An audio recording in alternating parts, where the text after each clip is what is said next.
Kabanata 1641 ng mga celestial ay wala namang espesyal. Kung ang pitong kulay na celestial sovereign ay malubhang nasugatan at pinilit magkulong upang magdasal, sino naman ang pitong kulay na dawis na nakita ko sa Brilliant Void 7-colored realm? Pinagpag ni Wang Lin ang kanyang mga sentido at hindi na iniisip pa ang mga magulong bagay na iyon. Tumingin siya sa malayo sa apat na aura na matatagpuan ng malayo. Sa katunayan, naramdaman niya na ang mga aurang ito nang una siyang pumasok sa Ancient Celestial Realm. Ang dahilan ng pagpunta niya dito, maliban sa pagsira sa mga estatwa, ay upang matagpuan ang isang pamilyar na aura sa mga apat. Naintindihan din niya ang ilang bagay. Pupunta siya upang hanapin ang taong pamilyar sa kanya at makipag-ayos. Naglakad siya pasulong patungo sa kailaliman ng Ancient Celestial Realm. Nagmadali siya at pagkatapos maglakbay ng milyon-milyong kilometro, nilabas niya ang kanyang mga manggas. Isang bagyong dumaan sa mga natirang estatwa ng tatlong sinaunang angkan sa labas ng nawasak na lugar. Sumabog ang mga malalakas na tunog ng kulog at ang mga estatwang iyon ay gumuho isa-isa. Hindi tumigil si Wang Lin at patuloy na umusad ng may malungkot na ekspresyon. Patuloy na gumuho ang mga estatwa sa lupa, at ilang mga celestials na naggagamot ay nagising. Mabilis silang lumitaw at umatras. Sa isang kisap mata, 7 o 8 celestials ang lumitaw sa paligid ni Wang Lin. Nagbigay sila ng gintong liwanag at ang kanilang mga mata ay puno ng galit. Tinutok nila ang kanilang mga mata kay Wang Lin, ngunit wala sa kanila ang nagsalita. Hindi man lang tinignan ni Wang Lin ang mga ito. Baka naging malakas sila noon, pero hindi na sila nakakapukaw ng kanyang interes ngayon. Nang isipin niya kung gaano kahirap maghanap ng kanilang mga kaluluwa, pinili ni Wang Lin na bitawan ang ideya at hayaan silang magsunod-sunod sa kanya ng malayo.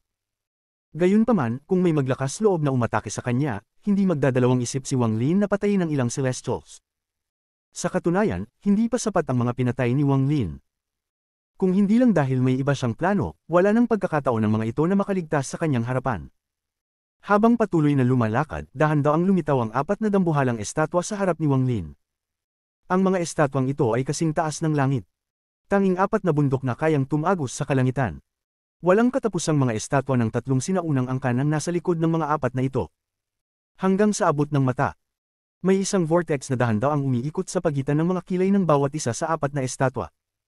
Inilapat ni Wang Lin ang kanyang mata sa kanila at naramdaman niya ang 4 na malupit na aura sa loob.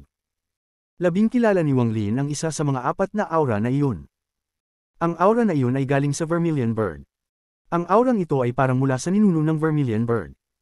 Naramdaman ni Wang Lin ang parehong pakiramdam nang makita ang unang henerasyon ng Vermilion Bird sa Fallen Land. Vermilion Bird, kumunat ang noo ni Wang Lin. Ang aura mula sa isa sa mga estatwa ay halos kasing kapareho ng aura ng unang henerasyon ng Vermilion Bird mula sa Fallen Land. Malinaw na isa sa mga ito ay isang avatar. General ng Vermilion Bird ng 7 kulay na Celestial Sovereign, lumabas ka at tingnan mo ako. Tumigil si Wang Lin at lumutang sa ere habang nagsasalita. Ang kanyang boses ay kalmado at kumalat sa lahat ng direksyon. Nakatayo siya roon at nagbigay ng isang malakas na presyon, na parabang ang kalangitan mismo ay kailangang magpatira pa sa kanyang mga paa. Habang ang mga salita ni Wang Lin ay umuukit sa hangin, lahat ay naging tahimik. Ang 7 o 8 celestials na sumunod sa kanya ay tumigil at tinignan siya ng malamig na tingin. Anong napakamakapangyarihang batang ito? Nagwasak ka ng maraming embryo habang papunta ka rito at pumatay ng ilang mga celestial ko. Isa kang inapo ng Vermilion Bird, at ang mga ganitong gawain ay itinuturing ng labis na kasamaan. Ako ang matandang White Tiger, tuturuan kita ng leksyon bilang kahalili ng Vermilion Bird. Isang madilim na boses ang humatid ng katahimikan at isang matandang lalaki na nakaputi ang lumabas mula sa isa sa mga vortex. Ang kanyang mukha ay puno ng mga galos at ang kanyang katawan ay naglalabas ng isang sinaunang aura. Sa isang hakbang, iniwan niya ang vortex mula sa estatwa at tumalan patungo kay Wang Lin. Mabilis siya at nagbigay ng malakas na ungol sa kanyang galaw. Ang ungol na iyon ay parang isang malupit na tigre na umaatungal. Sa mata ni Wang Lin, isang dambuhalang anino na kasing haba ng buong mundo ang lumitaw sa likod ng matandang lalaki. Ang anino ay isang dambuhalang puting tigre. Ang dambuhalang tigre na ito ay may matalim na tingin at nagbigay ng presyon na kayang supilan ang buong mundo. Naglabas ng malakas na pagsasanay ng mid-stage arcane void ang matandang lalaki.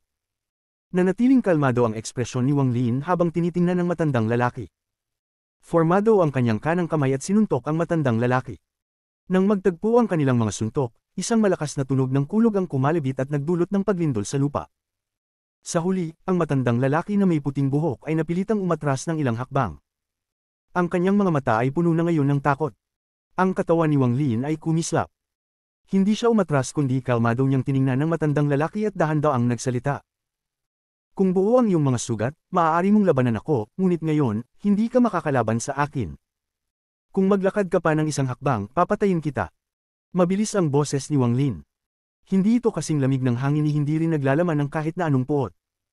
Kalmado lamang niyang binanggit ang mga katotohanan. Nang pumasok ang kanyang boses sa mga tainga ng matandang lalaking may puting buhok, ang matandang lalaki ay tahimik na nag-isip. Ang mga atake nilang dalawa kanina ay isang pagsubok lamang, at ang gulat na naramdaman ng matandang lalaki ay nagdulot ng higit pang takot kay Wang Lin. Ngunit hindi siya makakapag-urong dahil lang sinabi ito ni Wang Lin. Sa sandaling iyon, kinagat niya ang kanyang mga ngipin at maglalakad na sana siya pasulong. Habang malapit na siyang maglakad, ang kalmado na tingin ni Wang Lin ay nakatagpo ng mata ng matandang lalaki. Ang isip ng matandang lalaki ay kumabog at kusang umatras siya. Habang ang tingin ni Wang Lin ay kalmado, lalong naramdaman ng matandang lalaki ang bigat ng presyon. Ayaw kong patayin ka. Wala namang kahalagahan ng Ancient Celestial Realm sa aking pananaw. Isang pangkat lang ng mga sugatang cultivators mula sa Immortal Astral Continent na tinatawag ang kanilang mga sarili na Celestial sa loob ng kuweba at kinokontrol ang tinatawag nilang mga langgam sa mababang kaharian. Isang kalokohan. Sa mata ko, ang lahat ng kayo ay parang mga langgam din. Pam-8 ang ekspresyon ng matandang lalaki. Hindi na siya nagulat na alam ni Wang Lin ito dahil nakita niyang tinignan ni Wang Lin ang alaala ng isang Celestial. Dati niyang pinagtawanan sa kanyang puso. Alam niyang mabuti ang Celestial Sovereign at sa kanyang pananaw, wala ni isa man ang makakapagbukas ng kanyang seal. Ngunit hindi niya inasahan na kayang buksan ni Wang Lin ang seal, makita ang mga alaala ng Soldier Celestial, at matuklasan ang katotohanan ng lugar na ito. Ito ang dahilan kung bakit natakot ang White Tiger. At ito rin ang dahilan kung bakit ang hindi matukoy na takot ay sumak sa kanyang puso. Hindi tiningnan ni Wang Lin ang matandang lalaki na may puting buhok. Inilapat niya ang kanyang mata sa vortex sa pagitan ng mga kilay ng ikalawang estatwa. Dahan-dahan niyang sinabi, "Vermilion Bird, lumabas ka at tingnan mo ako. Ito na ang huling pagkakataon kong tanungin. Huwag mong hintayin na patayin kita at hanapin ang iyong kaluluwa." Nakatayo si Wang Lin at kalmado niyang tiningnan ang langit. Isang hindi nakikitang presyon ang kumalat mula sa kanyang katawan at bumalot sa buong paligid. Kabanata 1642 ang angal ng tigre na humahampas sa mga bundok at ilog. Ang matandang White Tiger ay naglabas ng malamig na tingin. Ang saloobin ni Wang Lin ay talagang hindi komportable sa kanya. Malapit na siyang gumaling, at dahil sa mga batas ng pagpapagaling, hindi siya makakagamit ng higit sa simula ng Arcane Void na cultivation. Kung gagawin niya ito, magkakaroon siya ng problema sa hinaharap. Akala niya, sapat na ang lakas na ito upang patayin si Wang Lin. Ngunit ang atake ni Wang Lin ay labis na kakaiba at nagdulot ng panginginig sa isip ng matandang White Tiger. Naramdaman niyang hindi niya kayang makita ang tunay na lakas ni Wang Lin. Bukod dito, nabasag ni Wang Lin ang selyo ng Celestial Sovereign, na nagdulot ng takot at pangamba sa White Tiger.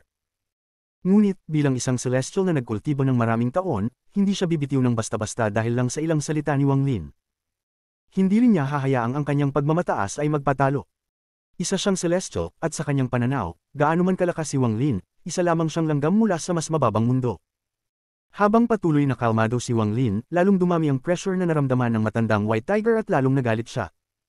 Hindi lang siya galit kay Wang Lin, kundi galit din siya sa kanyang sarili dahil sa pakiramdam ng takot. Hindi niya kayang tanggapin na matakot siya sa isang langgam mula sa mas mababang mundo. Sa isang malakas na angal, ang mga mata ng matandang White Tiger ay naglabas ng puting liwanag. Ang liwanag na ito ay naglalaman ng isang napakabigat at matinding aura. Ang aurang ito ay mula sa pamamaraang kultibasyon ng matanda. Ito ay ang lakas ng mabagsik na White Tiger na bituin. Habang umaangal, nagsimula ang matandang White Tiger at sumugod kay Wang Lin. Ang kanyang kanang kamay ay bumuo ng isang seal at itinutok ito sa langit habang bumangon at yumanggal ng malakas. Anong silbi ng pagpapaliban ko? Kung makakayanan mo ang tatlong spell ko, saka mo kami matatawag. Ang tinig ng matanda ay yumalulong at isang malakas na alingaw ang umabot sa buong Ancient Celestial Realm. Nagragasa ang mga nakatagilid na alingaw at nagmukhang hindi isa, kundi napakaraming tao ang umaangal. Dahil dito, ang angal na ito ay hamampot sa kalangitan at nagdulot ng isang makapangyarihang epekto na nagpagalaw sa lupa. Unang estilo, angal ng tigre na humahampas sa mga bundok at ilog. Hinampas ng matandang White Tiger ang kanyang manggas at isang dambuhalang White Tiger ang lumitaw sa likuran niya. Ang White Tiger na ito ay labis na malakas, at ang mga mata nito ay kumislap ng puti habang tinitingnan si Wang Lin. Bamulong ito ng isang angal na kayang magwasak ng langit. Ang angal na ito ay gumalaw ng kalangitan. Ang langit ng Ancient Celestial Realm ay parang gustong mag-crash. Ang mga kaliskis na parang isda ay lumitaw sa langit at nahulog, nagdudulot ng mga hindi pantay na bitik sa espasyo. Ang lupa sa likod ni Wang Lin ay kumilos ng marahas. Isang malakas na hangin ang umaangal at ang lupa ay nagsimulang magbagsak habang ang panginginig ay tumindi. Ang lupa ay parang biglang naging malambot, at ang mga rumble ay patuloy na kumakalat sa lahat ng direksyon. Mula sa malayo, parang maraming mga sugat ang nabuo sa lupa. Nakakagulat. Ang angal ng tigre ay tuluyang pinalitan ng lahat ng tunog sa mundong ito. Ang mga tunog ay nagsanib at nagbuo ng isang makapangyarihang puwersa. Habang ang lupa ay nag-crack, ito ay biglang gumuho.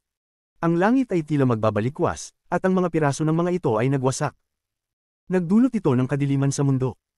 Ang tanging natira ay ang malupit na angal ng tigre na patuloy na lumalakas. Ang mga tainga ni Wang Lin ay umalog habang siya ay nakatayo sa ere. Ang langit sa itaas niya ay nagdisintegrate at ang lupa sa ilalim ng kanyang mga paa ay gumuho. Ang kanyang buong katawan ay napapalibutan ng angal ng White Tiger. Ang hangin ay nagdulot ng kanyang buhok at mga damit na magalaw. Pilit nitong pinapunit ang kanyang katawan. Kung hindi dahil sa katawan niyang katulad ng sinaunang Diyos, ang katawan ni Wang Lin ay gumuho kahit na may mid-stage spirit void cultivation siya. At pagkatapos ng pagguho ng katawan, magiging malubha ang pinsala ng kanyang orihinal na kaluluwa. Ang angal ng tigre na ito ay naglalaman ng isang pressure na hindi hihigit sa lakas ng langit. Sa mata ni Wang Lin, ang lakas mula sa tigre ay tumagos sa isang limitasyon at kayang wasakin ang lahat ng buhay. Ito ang Ancient Celestial Realm, ang sentro ng kuweba na ito. Kung ito ay nasa labas, sa Inner Realm o Outer Realm, magbabago ang kulay ng langit. Maraming planeta at pati na rin ang espasyo ay magkakolaps. Maraming mga cultivator ang mamamatay sa angal na ito. Hindi umatras si Wang Lin mula sa angal at hangin. Siya ay kalmado at isinara ang kanyang mga mata. Nang isara niya ang kanyang mga mata, ang lahat ng bagay sa mundo ay naging mali. Ang maling ito ay isang bagay na nilikha ng kanyang isipan, kaya hindi ito talagang totoo, ngunit naintindihan ni Wang Lin ang true and false daw. Kung iniisip niyang mali ito, magiging mali ang katawan niya, ang kanyang orihinal na kaluluwa, ang kanyang isipan, ang lahat ay mag-iisip na mali ang mundo sa labas. Ang tunay at maling essence ay isang uri ng ethereal essence. Ipinanganak mula sa puso. Noong isinara ni Wang Lin ang kanyang mga mata, ang kanyang buhok ay huminto sa pag-ikot sa hangin na parang nawala na ang hangin. Ang kanyang buhok ay nagkalat at nahulog sa kanyang mga balikat. Ang kanyang mga damit ay patuloy pa ring mag-alaw sa hangin, ngunit sa sandaling ito, kumalma rin ang mga ito. Para bang walang hangin na dumapo sa mga ito. Parang walang hangin sa paligid niya. Ngunit, sa katotohanan, ang angal ng hangin ay naging mas malakas ng ilang beses, at ang angal ng tigre ay naging mas malakas din ng ilang beses. Ang pagkawasak ng lupa ay tumindi at ang disintegrasyon ng langit ay kumalat. Ang katawan ni Wang Lin ay nanatiling hindi tinatablan at kalmado. Ang kalmado ni Wang Lin sa harap ng hangin at ang angal ng tigre ay isang malaking contradiction na hindi tumutugma sa natitirang mundo. Ang matandang White Tiger ay muling yumangal at lumapit kay Wang Lin ng mabilis, parang kidlat. Sa isang iglap, siya ay lumapit kay Wang Lin. Hinampis niya ang kanyang kanang kamay at ang gintong liwanag ay nagtipon sa kanyang palad, bumubuo ng isang gintong talim. Ang talim na ito ay may taas na 10 talampakan, at inangat ito ng matandang White Tiger. Nang lumapit siya, itinataas ang kanyang braso at pinutol ang ulo ni Wang Lin. Ang hampas na ito ay nagdulot ng isang mas matinding angal ng tigre. Nagbago ang kulay ng langit at tumaas ang lakas ng hangin. Ang talim ay bumagsak kay Wang Lin na nakapikit ang mga mata. Walang pagtutol. Ang talim ay dumaan direkta sa katawan ni Wang Lin. Isang matalim na tunog ang umalangaw ng ang talim na may kakayahang maghati ng langit ay dumaan kay Wang Lin, ngunit wala siyang natamo na sugat. Parang ang talim ay dumaan lang sa isang anino ni Wang Lin. True and False Essence. Ito ay ang True and False Essence.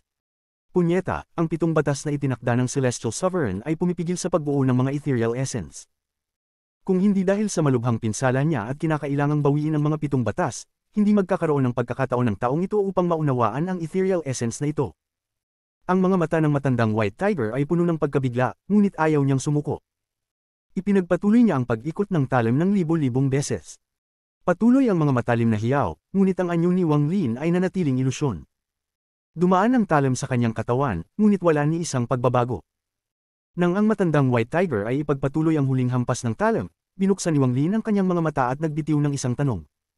Nakapagputol ka na ba? Pagkatapos niyang sabihin ito, umatras ang matanda ng walang pag-aalinlangan, ngunit habang umaatras siya, sumulong si Wang Lin. Bigla siyang lumitaw sa harap ng matanda at inangat ang kanyang kanang kamay. Bumuo siya ng isang palad at marahang tinamaan ang dibdib ng matandang White Tiger. Ang palad na ito ay banayad at walang lakas ng pagpatay, para bang wala itong kapangyarihan ng pumatay. Ngunit, nang tumama ito, ang ekspresyon ng matandang White Tiger ay nagbago ng malaki. Isang pakiramdam ng buhay at kamatayan ang sumikop sa kanyang isipan. Ang banayad na palad na ito ay nagdulot sa kanya ng takot. Ito ay, nais pa niyang umatras upang makalayo mula sa kamay ni Wang Lin, ngunit huli na. Nang tumama ang palad ni Wang Lin, may kumislap na malamig na liwanag sa kanyang mga mata. Pagkatapos, kumikilos ang mga daliri niya at hinayla pabalik ang kanyang kamay. Isang malakas na ugong ang umalingaw at dumura ang matandang lalaki ng dugo. Ang kanyang katawan ay umatras na parang isang saranggolang naputol ang tali. Ngunit isang puting gas ang nahatak mula sa matandang lalaki at nagtipon sa kamay ni Wang Lin. Karma. Ito ay Karma Essence. Mayroon ka talagang dalawang Ethereal Essence. Malamig na tiningnan ni Wang Lin ang matandang White Tiger. Ang tunog ng angal ng tigre ay patuloy na umaalulong sa kanyang mga tainga. Sa isang malamig na hinga, hindi na hinabol ni Wang Lin ang matanda kundi piniga ang puting gas sa kanyang kamay. Nayanig ang matandang White Tiger at dumura ng dugo, at nagsimula ng mag-atras ng mas mabilis. Binati mo ako ng angal ng tigre, kaya ibabalik ko ang pabor. Ang mga mata ni Wang Lin ay kumislap at inilagay ang kanyang kanang kamay sa pagitan ng kanyang mga kilay. Lumitaw ang mga bituin ng kanyang sinaunang Diyos at pati ang mga bituin sa kanyang kaliwa at kanang mata ay lumitaw din. Ang sinaunang ulo ay lumitaw sa likuran niya. Ang mga anino ng tatlong sinaunang angkan ay lumitaw sa paligid ng sinaunang ulo at sinakop ang mundo sa likod ni Wang Lin. Sa sandaling ito, nag-angal si Wang Lin. Habang siya ay umaangal, ang sinaunang ulo ay binuksan din ang kanyang bibig at nagbigay ng isang angal. Ang tatlong anino ng sinaunang angkan ay binuksan din ang kanilang mga bibig at nag-angal. Ang mga angal na ito ay ganap na pinigilan ang angal ng tigre at bumuo ng isang hindi maipaliwanag na sound wave na humampas papunta sa harapan. Ang matandang White Tiger ay tinamaan ng angal, dahilan upang siya ay mag-stumble. Ang kanyang mga kamay ay bumuo ng isang seal at ang dambuhalang White Tiger ay nagsanib sa katawan ng matanda. Mula sa malayo, nawala ang matandang lalaki, at tanging ang napakalaking White Tiger na lang ang makikita. Ang tigre ay umaangal at tumakas mula sa mga angal ng tatlong sinaunang angkan. Kabanata 1643 Kapag nakasakay ka sa tigre, mahirap nang makababa. Lumakad si Wang Lin pasulong, at habang siya'y papalapit, kumalat ang angal mula sa sinaunang ulo. Muling gumuho ang lupa, at habang nagkakalat ang mga ulap, naging pinakamalakas na tunog sa buong mundo ang angal na iyon. Ang sound wave mula sa angal ay dumaan kay Wang Lin at tumama patungo sa dambuhalang puting tigre. Nang tamaan ng sound wave, ang White Tiger ay nagbago ng itsura at nagpakita ng mga palatandaan ng pagguho. Nagpumilit pa itong magpatuloy, ngunit mabilis itong umatras. Bagamat ang mabagsik na tigre na ito ay naglalaman ng walang katapusang karangalan, ito ay hindi pa rin kayang pantayan si Wang Lin. Itinaas ni Wang Lin ang kanyang kanang kamay at itinutok ito pasulong. Ang sinaunang ulo sa likuran niya ay dumaan sa kanyang katawan at hinabol ang White Tiger. Mula sa malayo, ito ay isang tagpo na maaaring magpabagabag sa isipan ng sinuman. Ang bumagsak na kalangitan ay parang nahati sa gitna. Ang kalahati ay ang sinaunang ulo at ang kabilang kalahati ay ang dambuhalang White Tiger. Isang dambuhalang nilalang ang umatras habang ang isa ay nagpupumilit pasulong. Ang distansya sa pagitan nila ay lumiit at ang sinaunang ulo ay mabilis na lumapit sa White Tiger upang lamunin ito. Ang mga malalakas na ugong ay umalingaw. Ang banggaan ng sinaunang ulo at White Tiger ay nagdulot ng isang napakalakas na shockwave na kumalat sa buong Ancient Celestial Realm. Ang lupa ay gumuho at pati ang ilan sa mga estatwa sa likuran ng apat na dambuhalang estatwa ay sumabog. Ang shockwave na ito ay tila magwawasak sa buong Ancient Celestial Realm. Sa ilalim ng puwersa ng shockwave na ito, ang dambuhalang katawan ng White Tiger ay gumuho at naging mga alitaptap ng liwanag. Ang matandang may puting buhok ay dumura ng maraming dugo at ang kanyang katawan ay lumipad pabalik. Bumangga siya sa estatwang kasing laki ng bundok kung saan siya nagpapagaling. Ang mga tunog ng pagkabasag ay umalingaw at hindi mabilang na mga bitik ang kumalat sa estatwang tinamaan ng matandang lalaki. Ang mga bitik ay nagbigay ng impresyon na ang estatwa ay malapit ng gumuho anumang oras. Umakyat din si Wang Lin mula sa epekto ng impact at bahagyang kumupas ang kanyang mukha. Ngunit ang lamig sa kanyang mata ay lalong tumindi.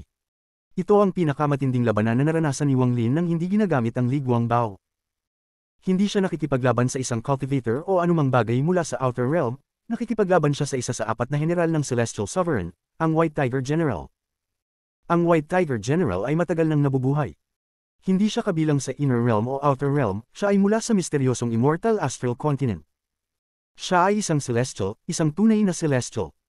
Ang kanyang dugong linya ay naglalaman ng Celestial Energy, na naglalagay sa kanya sa isang mas mataas na antas ng pag-iral kumpara kay Wang Lin. Kung hindi lang siya malubhang nasugatan noon at hindi pa ganap na gumaling, mas magiging mahirap pa ang laban ni Wang Lin ngayon. Ngunit sa isang laban ng buhay at kamatayan, walang katarungan. Buhay ay buhay, kamatayan ay kamatayan. Habang umatras si Wang Lin, ang sinaunang ulo at mga anino ng tatlong sinaunang angkan ay umatras din. Ang tatlong anino ay gumuho at tanging ang ulo na lang ang natira. Inabot nito ang kalangitan, ngunit nagiging malabo na ito. Si Wang Lin ay nasa kalagitnaan ng Spirit Void, ngunit gamit ang kanyang Ancient God Body at mga spell, kaya niyang makipaglaban sa mga cultivator ng Early Stage Arcane Void. Kahit na ang antas ng cultivation ng kalaban ay lampas sa Early Stage Arcane Void, kaya niyang gamitin ang Ligwang Bao. Ang kapangyarihan ng isang palaso mula sa bao na iyon ay sapat na upang magulat ang buong mundo. Ang katawan ng matandang White Tiger ay nabangga sa estatwa, at habang ang ekspresyon nito ay matindi, may malalim na takot sa kanyang mga mata. Ngunit, hindi sapat ang takot na iyon upang magpatuloy siya sa pag-urong. Siya ang White Tiger General, isang mula sa Immortal Astral Continent, isa sa 4 na dakilang general ng 7-colored Celestial Sovereign. Naranasan niya na ang hindi mabilang na laban at nasaksihan ng malalaking pagbabago sa Cave World. Mayroon siyang mataas na pagpapahalaga sa sarili, at hindi siya papayag na talunin siya ng isang Lower Realm Ant. Kahit na ang Lower Realm Ant na ito ay nagpaparamdam ng takot sa kanya, pinipigilan niya ang takot na ito gamit ang lakas ng loob. Western White Tiger daw, kapangyarihan ng 7 bituin ng langit, lahat ng bagay mula sa damo hanggang sa metal. Ang mana ng aking White Tiger inheritance ay nagko-concentrate ng lahat ng kapangyarihan upang buuin ang dakilang spell ng White Tiger clan ko. Aisil ang taong ito, ipakita mo sa kanya na kapag nakasakay ka sa tigre, mahirap nang makababa, umalangaw ang sigaw ng matandang White Tiger, pagkatapos ay pinindot niya ang kanyang kamay laban sa estatwa. Pagkatapos ay lumipad siya mula sa estatwa at ang kanyang mga kamay ay bumuo ng isang seal. Ang mga mata nito ay naglabas ng nakakagimbal na liwanag at tinutok kay Wang Lin. Sa pagturo na ito, muling lumitaw ang walang katapusang alitaptap ng liwanag mula sa White Tiger. Nagsama-sama ang mga ito patungo kay Wang Lin sa isang hindi kapani-paniwalang bilis. Sa isang iglap, ang walang katapusang puting liwanag ay bumuo ng nakakagulat na White Tiger sa ilalim ni Wang Lin. Mula sa malayo, parang si Wang Lin ay nakatayo sa White Tiger. Isang malakas na presyon ang kumalat mula sa White Tiger, at ang espasyo sa paligid ni Wang Lin ay parang naisiling. Ang presyon ay lalong tumindi hanggang sa ito ay bumuo ng isang malakas na seal. Ang seal na ito ay nagpapasuppress kay Wang Lin. Hindi ito nakikita, ngunit malinaw na nararamdaman ni Wang Lin ito. Ang kanyang ekspresyon ay seryoso, ngunit ang seal na ito ay pinipigilan ng mundo sa paligid niya, at naramdaman niyang parang siya ay nasa putik, at pati ang kanyang paghinga ay naging mabigat. Mga tunog ng pagpapong ang naririnig mula sa katawan ni Wang Lin. Ang sealing power mula sa White Tiger sa ilalim niya ay pumipigil sa kanya na makaalis mula rito. Habang lumilipas ang oras, ang presyon mula sa seal ay tumataas. Para itong malalaking kamay na humahawak sa katawan ni Wang Lin. Ang katawan niya ay papalapit ng papalapit sa White Tiger hanggang sa siya ay nakatayo na sa ibabaw nito at hindi na makagalaw ng 1 pulgada. Ang White Tiger ay umaangal at ang lahat ng balahibo sa katawan nito ay tumayo. Ang balahibo nito ay parang mga talbos ng damo na sumasayaw. Isang nakakasilaw na puting liwanag ang sumak mula sa katawan nito, at hindi mabilang na mga runa ang kumislap sa katawan nito. Ang mga runa na ito ay parang seal. Nang dumami ang mga runa, ang White Tiger ay naging parang isang buhay na seal. Habang dumami ang mga runa, ang katawan ng White Tiger ay naging isang dambuhalang puting vortex. Hindi mabilang na mga seal ang umiikot sa loob ng vortex at isang angal ang umalangaw. Kung titignan ng maigi, hindi ito vortex. Ito ay ang dambuhalang White Tiger na tumatakbo sa bilis sa ilalim ni Wang Lin hanggang sa magbuo ito ng vortex. Ang vortex na ito ay may nakakagimbal na lakas ng pagsipsip, at dahil sa silang power na humahawak sa kanya, hindi na kayang makaalis ni Wang Lin. Parang isang mortal na nakasakay sa tigre. Hindi kayang mapababa ng mortal. Ito ang spell ng White Tiger General, kapag nakasakay ka sa tigre, mahirap nang mapababa. Isa itong spell at isang seal. White Tiger Spirit, kunin ang kaluluwa ng taong ito at i-suppress ito sa ilalim ng kuweba, sa ilalim ng 7 Dao Mountain ng Immortal Astral Continent. Sigaw ng matandang White Tiger habang ipinasadahan ang kanyang mga braso at naglabas ng isang matinding angal. Habang umaalingaw ang kanyang tinig, isang nakakagimbal na angal mula sa tigre ang dumating mula sa vortex. Isang mabagsik na tigre na daan-daang talampakan ng taas ang lumabas mula sa vortex. Ang White Tiger na ito ay ang espiritu ng White Tiger. Ito ay parang origin soul ng isang cultivator. Habang ito ay sumugod mula sa vortex, patuloy itong nagbago at ang kanyang karangalan ay lalong tumindi.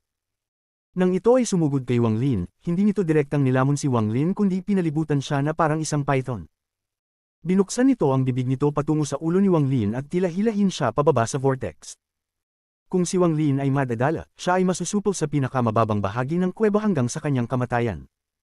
Hindi pa nakikita ni Wang Lin ang spell ng matandang White Tiger na ito noon. Isa itong spell na hindi kabilang sa mundong ito. Mula ito sa Immortal Astral Continent.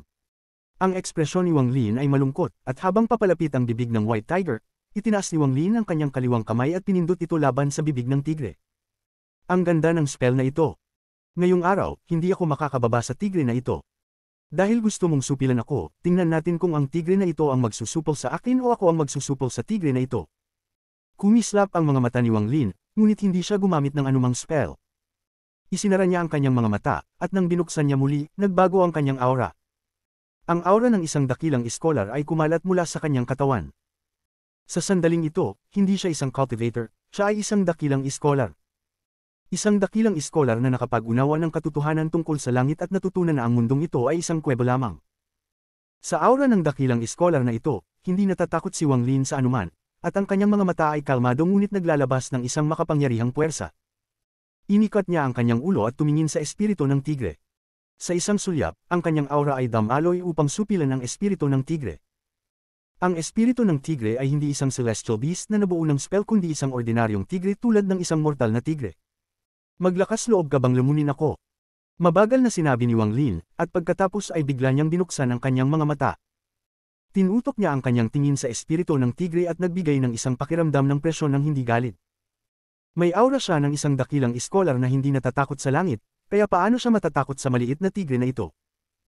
Ang espiritu ng tigre na nakabalot sa kanya ay nanginginig at isang bakas ng takot ang lumitaw sa mga mata nito. Isang hindi mapigil ang agos ng mga kaisipan ang dumaan sa isipan nito. Parang nakita nito ang maraming reincarnations. Nakita nito ang kanyang ninunong White Tiger na nakaluhod at nag-aalay sa langit sa Immortal Astral Continent. Hindi nito alam na may mga ganitong kaisipan sa kanyang isipan, ngunit naramdaman nito ang takot na nagmumula sa kanyang kaluluwa. Habang nagsasalita si Wang Lin, para siyang naging langit mismo at pinigil ang espiritu ng tigre. Ang presyon na ito ay naglalaman ng lahat ng pag-unawa ni Wang Lin, ang kanyang tatlong ethereal essences, at ang kanyang walang katapusang lakas. Ang espiritu ng tigre ay umiyak at binitiwan ang katawan ni Wang Lin. Pagkatapos, umatras ito at ibinaba ang kanyang ulo kay Wang Lin. Ang matandang may puting buhok ay tumingin dito na may hindi makapaniwalang ekspresyon sa kanyang mga mata. Kabanata 1644 Kalmado. Ibinaba ng espiritu ng tigre ang kanyang ulo at yumuko kay Wang Lin. Pagkatapos, tumalon ito papunta sa vortex at nagsanib dito. Nawala ang vortex at muling naging isang malaking White Tiger. Ang White Tiger ay umungol at tumalon mula sa ilalim ni Wang Lin at tumagos sa kalangitan. Mula sa malayo, tumingin ito pabalik kay Wang Lin at ganap na hindi pinansin ng matandang may puting buhok. Ipinagpag nito ang katawan nito at naging walang katapusang mga piraso ng puting ilaw na nagbigay liwanag sa Ancient Celestial Realm. Hindi pwede. Ang mukha ng matandang may puting buhok ay napakaputla. Ang mga mata nito ay puno ng takot at hindi makapaniwala. Habang ang buong mundo ay iluminado ng puting ilaw mula sa naglalahong White Tiger, isang asher na silhouette ang lumakad palabas mula sa vortex ng isa sa mga estatwa. Sa kanyang paglitaw, isang ugong ng dragon ang umalangaw. Ang silhouette ay naging isang malaking asher dragon na lumawak sa kalangitan. Kasabay nito, isang matandang lalaki na nakasuot ng asher na balabal ang lumabas mula sa asher dragon. Siya ay naging isang sinag ng liwanag at dumaan patungo kay Wang Lin. Mas mabilis ito kaysa sa kidlat, at nangyari ito ng eksaktong maglaho ang nakakasilaw na liwanag. Nang ang matandang lalaki na nakasuot ng asher na balabal ay lumapit kay Wang Lin, iniunat niya ang kanyang kanang hintuturo. Ang kanyang tingin ay kalmado, ngunit may bahid ng pagnanais na pumatay habang ipinapako ang kanyang daliri patungo sa ulo ni Wang Lin.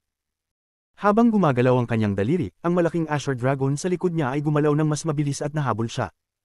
Pumasok ito sa kanyang katawan, dumaan sa kanyang daliri, at tumama kay Wang Lin. Mula sa malayo, ito ay parang isang painting. Sa painting, ang matandang lalaki na nakasuot ng asher na balabal ay natatakpan ng isang asher na liwanag, at sa likod niya, ang isang mahabang asher dragon ay nakalabas. Parang nawala na ang matandang lalaki at pinalitan siya ng asher dragon na papalapit kay Wang Lin. Ang lahat ng ito ay nangyari ng mabilis. 3 talampakan na lang ang layo mula kay Wang Lin.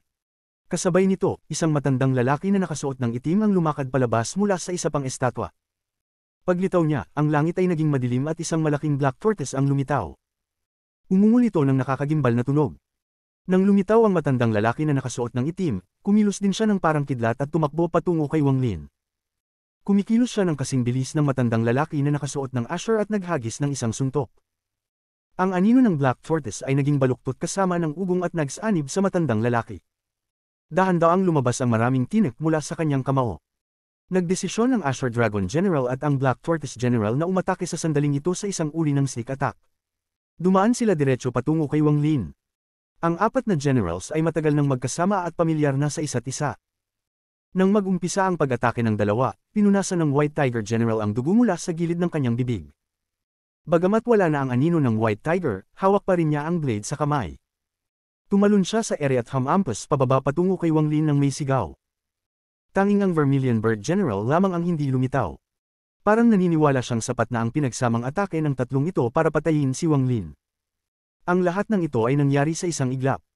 Pumapadapit ang Azure Dragon General.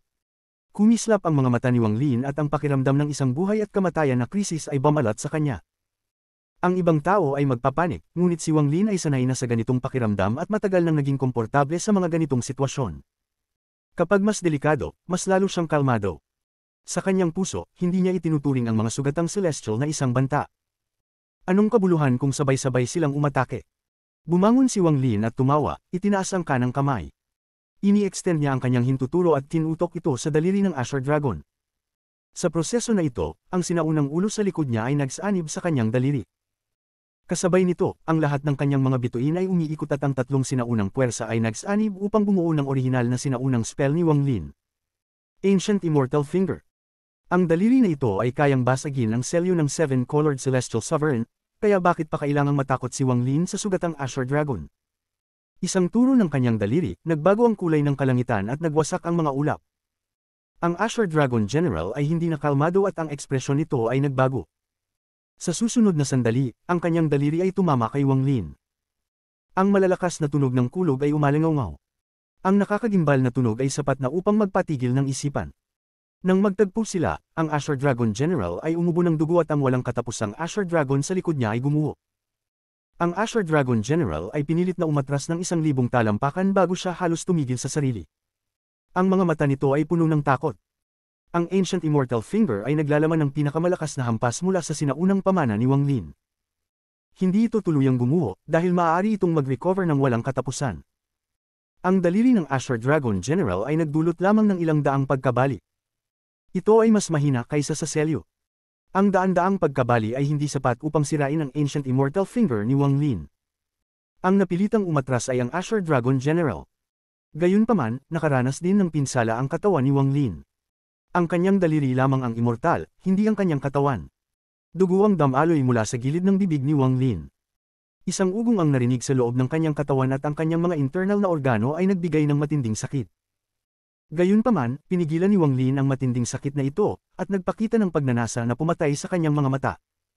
Pagkatapos pinilit niyang paatrasan ang Azure Dragon General, ang patak ng gintong dugo na naglalaman ng Celestial Immortal Body ay lumabas. Ang presyon na dulot nito ay nakatakot sa apat na generals. Ang patak ng dugo na ito ay naglalaman ng napakapurong Celestial Bloodline. Ang Black Tortoise General ang pinakamalapit kay Wang Lin ngayon at tinamaan ng gintong liwanag. Parang nais siyang gawing usok ng liwanag na ito, at dumaan ang itim na usok sa kanyang katawan. Isang masakit na sigaw ang sumunod. Ang patak ng gintong dugo ay lumabas mula sa pagitan ng mga kilay ni Wang Lin at lumipad patungo sa Black Tortoise General. Ang patak ng dugo ay dumaan sa kanyang mga kamay at ang anino ng Black Tortoise sa likod niya ay gumuho. Naglabas siya ng isang masakit na sigaw. Ang Black Tortoise General ay umubo ng dugo at mabilis na umatras. Ang katawan niya ay napapalibutan ng itim na gas at ang kanyang kanang kamao ay puno ng dugo. Ang mga mata niya ay puno ng takot habang siya ay tumatakas. Celestial Bloodline, mayroon ka talagang Celestial Bloodline. Hindi pwede, ang purong dugo ng Celestial na ito. Ito ang Immortal Celestial Body. Habang umatras, ang patak ng gintong dugo ay lumipad pabalik kay Wang Lin. Isang turo ng daliri ay pinabalik ang Azure Dragon at isang patak ng dugo ang nagpabagsak sa Black Tortoise. Ngunit hindi pa tapos ang krisis.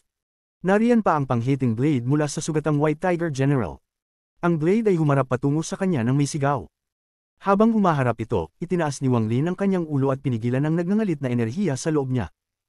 Pagkatapos, itinaas niya ang kanang kamay at pinindot patungo sa pababang blade. Isang siyam na kulay na firestorm ang sumabog mula sa kanyang palad at sumunod ang kulog. Ang apoy ay bumuo ng isang pump print na tumama patungo sa blade ng White Tiger General. Ang kulog ay nagtipon at bumuo ng isa pang palm na puno ng kulog. Sumunod ito direkta sa fire palm. Hindi pa ito ang katapusan. Matapos ang thunder palm, ang lakas ng karma ay nagsanib upang bumuo ng isang mas ng chaotic energy na naging ikatlong palm. Sumunod ang buhay at kamatayan na asensya. Ang itim at puti na gas ay nagsanib upang bumuo ng ikaapat na palm print. Nagpakita ang tunay at pekeng asensya. Ang palitan ng tunay at pekeng ay naging sanhi ng pagbuo ng ikalimang palm print. Sa huli, isang nakakagimbal na slaughter essence ang sumabog mula sa katawan ni Wang Lin upang bumuo ng ika-6 na palm print. Ang 6 na palm print ay nagsanib at tumingin na parang mga after images habang lumilipad patungo sa blade mula sa White Tiger General. Ang malalakas na tunog ng kulog ay umalingaw sa buong mundo at bumuo ng isang bagyong sumabog. Nang umalingaw ang mga tunog, ang blade sa kamay ng White Tiger General ay nabasag. Pagkatapos ng pagkabasag ng blade, ang 6 na palm print ay tumama sa kanyang dibdib. Ang White Tiger General ay umungol at isang malaking dami ng celestial energy ang sumabog mula sa katawan niya. Habang siya ay itinulak pabalik, ang Azure Dragon General at Black Tortoise General ay sumuporta sa sugatang White Tiger General mula sa likod. Tulungan ninyo akong buksan ang healing seal para mailabas ko ang aking essence at patayin siya. Ang White Tiger General ay mukhang mahina at mapotla, ngunit ang mga mata niya ay nagbigay ng mabagsik na liwanag. Itinulak niya pabalik ang Azure Dragon at Black Tortoise. Ang kanyang puting buhok ay magulo at nagsimula siyang magngalit ng parang baliw. Habang siya ay magngangalit, nagsimulang sumabog ang kanyang aura at isang gintong runang lumitaw sa pagitan ng kanyang mga kilay. Azure Dragon, Black Tortoise, tulungan ninyo akong buksan ang seal. Kung hindi dahil kailangan naming i-recover ang aming cultivator, hindi kami matatalo ng langgam na ito. Patayin ko siya. Anong karapatan niya para maitulak kami ng mga celestial katulad namin? Isa lang siyang langgam mula sa mababang realm. Ang ekspresyon ni Wang Lin ay nanatiling neutral, ngunit siya ay sugatan pa rin. Halos hindi na niya kinaya ang pinagsamang atake mula sa tatlo sa kanila. Kung hindi dahil sa mga paraan na itinagong mayroon siya ay malubhang nasugatan na. Ngayon na nakita niyang nagwala ang White Tiger, itinaas niya ang kaliwang kamay at hinawakan ang walang hangganang kalangitan. Ang isang gintong liwanag ay nagmula sa kanyang palad, at nang nawala ang gintong liwanag, isang sinaunang pana ang lumitaw. Hawak ng kaliwang kamay ang pana at ang kanang kamay ay hinayla ang string ng pana. Hinayla ni Wang Lin ito ng buo. Isang sinaunang araw ang dahan-daw ang lumitaw sa string ng pana. Sa sandaling narinig ang ugong mula sa string ng pana, lahat ng bagay ay naging tahimik. Hindi na umungal ang White Tiger at hindi na siya nagpumilit na buksan ang seal. Nakatayo siya doon, stunned habang tinitingnan ang pana sa kamay ni Wang Lin, at hindi maipaliwanag na takot ang lumabas sa kanyang mga mata. Ang Azure Dragon General ay napatingin din saglit. Siya ay hindi sinasadyang umatras at ang mga mata niya ay puno ng takot. Ang pana ni Li Guang. Ang Black Tortoise General ay natakot din. Ang itim na gas na nakapalibot sa kanyang katawan ay katatapos lang ng pagpigil, ngunit nang makita ang pana, nagpale siya ng matindi. Fellow Celestial Wang Lin, huwag po kayong magalit. Pwede ba kayong magbigay ng mukha sa matandang ito at tayo'y mag-usap? Sa katahimikan na ito, isang silhouette na may pulang balabal ang lumabas mula sa huling estatwa ng 4. Bahagyang nahihiya siya habang ipinagpag ang mga kamay kay Wang Lin. Kabanata 1645 Kasunduan. Hindi talaga nais ni Wang Lin na makipaglaban hanggang kamatayan sa mga 4 na general na ito. Matapos maramdaman ang kanilang mga aura, dumaan siya dito para sa isang kasunduan, hindi isang labanan. Gayunpaman, sila ay agresibo at ayaw makipag-ayos sa kanya, kaya nauwi sa labanan ng mga pangyayari kanina. Nang makita ang Vermilion Bird, kumislap ang mga mata ni Wang Lin at nagluwag ang kanyang kanang kamay. Ang pana at palaso ay naglaho sa mga piraso ng gintong liwanag. Bagamat nawala ang pana, kung kinakailangan ni Wang Lin, maaari niyang tawagin ito muli agad. Hindi siya natatakot na maglunsad ng lihim na pag-atake ang mga 4 na general. Ipinagpag ni Wang Lin ang kanyang mga kamay sa Vermilion Bird. Ang Vermilion Bird na ito ay isang matandang tao din at halos kapareho ng unang henerasyon ng Vermilion Bird sa Fallen Land. Dahan-daang binuksan ni Wang Lin ang kanyang bibig at kalmadong nagsabi, wala nang kailangan pang tawagin akong kapatid na Celestial. Ang junior na si Wang Lin ay bumabati sa unang henerasyon ng Vermilion Bird.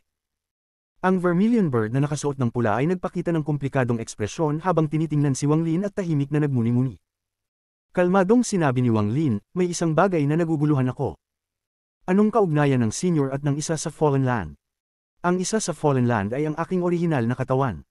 Sa panahon ng malaking digmaan, ako lang ang isa sa 4 na general na nag-iwan ng orihinal kong katawan sa labas. Ang nakikita mo ngayon ay ang aking avatar, ngunit napakatagal na. Wala ng avatar o orihinal na katawan. Maaari mong isipin pareho silang ako o dalawang magkaibang ako. Wala akong halos kontrol sa aking orihinal na katawan. Maaari ko lang makipag-ugnayan sa kanya upang malaman kung ano ang nangyayari at kung ano ang iniisip niya, ngunit wala akong kontrol sa kanyang mga iniisip at aksyon. Napagod na siya. Nais niyang bumalik sa kanyang bayan, ngunit gusto kong maghanap ng Celestial Sovereign. Nilinga ng matandang Vermilion Bird ang kanyang ulo at nagbuntong hininga. Biglang nagsalita ang matandang White Tiger, na puno ng takot ang mga mata, bakit nasa iyong mga kamay ang ligwang bao? Ito ay pribadong bagay ko, wala kayong kailangang malaman. Malamig na tinignan ni Wang Lin ang White Tiger General at pagkatapos ay ibinalik ang kanyang tingin sa Vermilion Bird. Kumilos ang mukha ng White Tiger General ngunit hindi na siya nagsalita. Kaya ko nang baliwalain ang nangyari sa Fallen Land. Ngayon ay nais ko sanang magkasunduan kami ni Senior, kalmadong sabi ni Wang Lin. Ang Ancient Celestial Realm, o ang tinatawag na sentro ng kuweba ng Seven-Colored Celestial Sovereign, ay naglalaman ng mga sugatang disipulo ng Seven Dao Sect. Sila ang tinatawag na mga Celestial, ang mga nag-aaral sa Ancient Celestial Realm. Kung ibubuhos ko ang lahat ng aking lakas, anong pagkakataon ang iniisip niyo na mayroon ako para patayin ang lahat ng narito bago pa man sila makapagpagaling at gawing patay na lugar ang Ancient Celestial Realm? Kalmado ang mga salita ni Wang Lin, ngunit nagdulot ito ng pagkunot ng noo sa mga apat na general. Kung walang ligwang bao, hindi paniniwalaan ng mga general si Wang Lin, ngunit pagkatapos nilang makita ang pana at palaso, isang hindi nakikitang presyon ng sumunga sa kanilang mga puso. Ang ligwang bao ay isang napakamakapangyarihang sandata mula sa Immortal Astral Continent. Mahirap gamitin ng pana. Hindi ko alam kung saan mo nakuha ang patak ng celestial na dugo na iyan, ngunit kahit magamit mo ang pana gamit ang dugo na iyan, lilikha ito ng kalituhan sa celestial na enerhiya sa loob ng patak na dugo sa tuwing huhugutin mo ito. Hindi ka isang celestial, kaya hindi mo kayang muling punan ng lakas sa loob ng patak na dugo na iyon. Ilang palaso ang kaya mong ihulog? Hindi si Vermilion Bird ang nagsalita kundi ang Azure Dragon. Habang tinitingnan si Wang Lin, kumikislap ang kanyang mga mata. Kinakailangan ko lang ng 3 palaso upang sirain ang lugar na ito. Kahit na may mga bilang na estatwa sa likuran ninyo at mayroong kakaibang templo sa pinakamalalim na bahagi. Kung hindi ako nagkakamali, ang templong iyon ang daanan palabas ng kuweba na ito, at ito ay dapat ganap na nakasilyo at wala ni isa mang makakapagbukas nito. Maraming kakaibang nilalang doon, at marahil ito ang pinakamalakas na lugar sa Ancient Celestial Realm. Kaya ko ito, at alam ninyong lahat. Dumaan ang mata ni Wang Lin sa 4 na general at tumingin sa malayo. Nang unang pumasok si Wang Lin sa Ancient Celestial Realm, hindi lang ang kanyang divine sense ang nakaramdam sa mga 4 na general, kundi pati na rin ang templo sa pinakamalalim na bahagi ng Ancient Celestial Realm. Ang aura na ibinubuga ng templong iyon ay napakabigat. Ang Black Tortoise, na hindi nagsasalita, ay nag-isip ng sandali at pagkatapos ay nagsabi ng mahinang tinig, anong kasunduan? Hindi ko alintana kung ang buong lugar na ito ay isang kuweba, o ang mga plano ninyo. Ang tanging alam ko ay ipinanganak ako sa Inner Realm, at ang Inner Realm ay nakikipagdigma sa Outer Realm. Kakulangan sa lakas ang Inner Realm upang makipaglaban sa Outer Realm, at kahit na may ligwang bao ako, hindi ko kayang patayin ang lahat ng mga cultivators mula sa Outer Realm. Kayo ang mga Ancient Celestials ng Ancient Celestial Realm. Gusto ko kayong umalis sa lugar na ito, magpatuloy sa Outer Realm, at wakasan ang digmaan. Nagningning ang mga mata ni Wang Lin habang nagsasalita. Nag-isip sandali ang Vermilion Bird at pagkatapos ay malumanay na nagsabi, ang Outer Realm ay mayroon ding Ancient Celestial Realm. May mga kasapi ng Seven Dao Sect doon na sumusunod sa Celestial Imperial Concubines, at hindi sila gaanong nasugatan. Ang dahilan kung bakit hindi sila lumabas sa mga nakaraang taon ay dahil bagamat nahati ang Ancient Celestial Realm, may malalim pa ring koneksyon sa pagitan nila. Kung bubuksan namin ang pinto upang umalis mula sa Ancient Celestial Realm, makakapasok din sila. Sa ganitong pagkakataon, magiging mas matindi ang digmaan sa pagitan ng Inner at Outer Realms. Maaaring sirain nito ang kuweba. Ibinangon ni Wang Lin ang kanyang manggas at malamig na sinabi, hindi sila makakalabas mula sa Outer Realms Ancient Celestial Realm. Dahil dito, tumingin ang lahat ng 4 na general kay Wang Lin. Agad na nagsalita ang Azure Dragon General, kanina, may isang tao mula sa Lower Realm na tinawagan kami at humingi ng tulong laban sa pagsalakay mula sa Outer Realm. Nagpadala ako ng isang Celestial Treasure upang pagsamahin ito sa Realm Sealing Formation. Dapat itong magbigay ng proteksyon para sa 100 taon at bibigyan tayo ng oras upang tapusin ang paggaling. Bagamat may limitadong epekto, magiging mahirap para sa mga cultivators mula sa Lower Realm na buksan ang formation ng walang intervention mula sa Immortal Astral Continent. Hindi ko alam kung nagawa niya yun, ngunit higit sa 70 taon na ang nakalipas at 3 taon na lang ang natitira. Ang 3 taon ay ang pinakamahalagang panahon. Pagkatapos ng 3 taon, ang aming mga sugat ay ganap ng gagaling. Ayon sa kanilang orihinal na plano, kahit hindi inaalok ni Wang Lin ang kasunduan, aalis sila sa loob ng 3 taon at lalaban sa kanilang mga kapwa sect members mula sa Outer Realm. Pagkatapos, hahanapin nila ang Celestial Sovereign. Gayunpaman, ang mga cultivators mula sa Lower Realm ay mga langgam lamang sa kanilang mga mata. Kapag umalis sila, hindi nila aalalahanan ang labanan sa pagitan ng Inner at Outer Realms. Kung paano mawala ang mga buhay, wala silang pakialam. Basta't mahanap nila ang Celestial Sovereign, basta't gumaling ang kalakasan ng Celestial Sovereign, maaari nilang sirain ang lahat ng buhay sa kuweba. Pagkatapos ay i-activate nila ang Heavenly Dao, at pagkatapos ng ilang libong taon, babalik ang lahat sa dati. Ngunit natagpuan sila ni Wang Lin at ipinagbanta ang pagsira sa Ancient Celestial Realm gamit ang kanyang lakas upang mag-alok ng kasunduan. Ito ay naging dahilan upang mag-isip sila ng mabuti. Mga 3 taon. Bibigyan ko kayo ng 3 taon. Maayos na sabi ni Wang Lin. Tumalikod siya at naglakad palayo. Huminto siya ng 10,000 talampakan ng layo, umupo sa nabasag na lupa, at isinara ang kanyang mga mata. Pinabayaan niyang magdebate sila. Sa katunayan, mayroon pang ibang layunin si Wang Lin, at iyon ang kanyang tunay na layunin. Bukod sa pagresolba sa digmaan sa pagitan ng Inner at Outer Realms, ang dahilan kung bakit siya ay nag-alok ng 3 taon ay upang hayaan silang maghanap ng Celestial Sovereign. Marami siyang haka-haka tungkol sa misteryosong Celestial Sovereign, ngunit walang ebidensya. Hindi siya sigurado kung anong kaugnayan ng 7-colored Daoist sa Celestial Sovereign. Nandoon din si Old Ghost Zon. Isang misteryo ito, at ang misteryosong ito ay may kinalaman sa Celestial Sovereign. Sa mga iba't ibang palatandaan, maraming bagay ang maaaring makuha mula sa digmaan sa pagitan ng Inner at Outer Realms. Ang grupo sa paligid ng Sovereign at ang Celestial Imperial Concubines ay nakatira sa Outer Realm, ang grupo sa paligid ng Lord of the Sealed Realm ay nakatira sa Inner Realm. Ang 7-colored Daoist ay ang pinuno ng Outer Realm.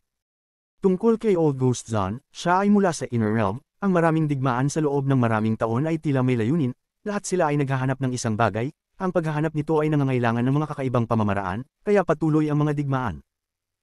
Kung tama ang hinala ko, ang hinahanap nila ay, ang Heavenly Dao. Nagmuni-muni si Wang Lin. Marahil kapag umalis na ang mga tao, matutuklasan na ang tabing. Ang lahat ng ito ay isang gulo na, kaya gawing mas magulo pa.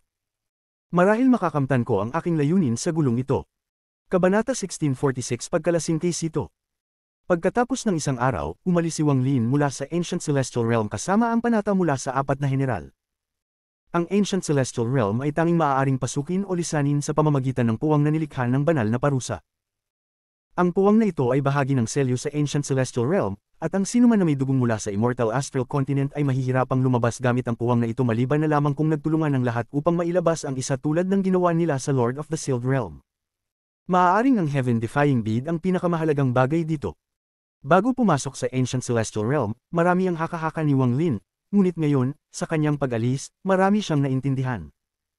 Pagkatapos ng paglabas mula sa puwang, tumingin si Wang Lin pabalik dito at pinanood itong dahan-daang magsara bago magbuntong hininga.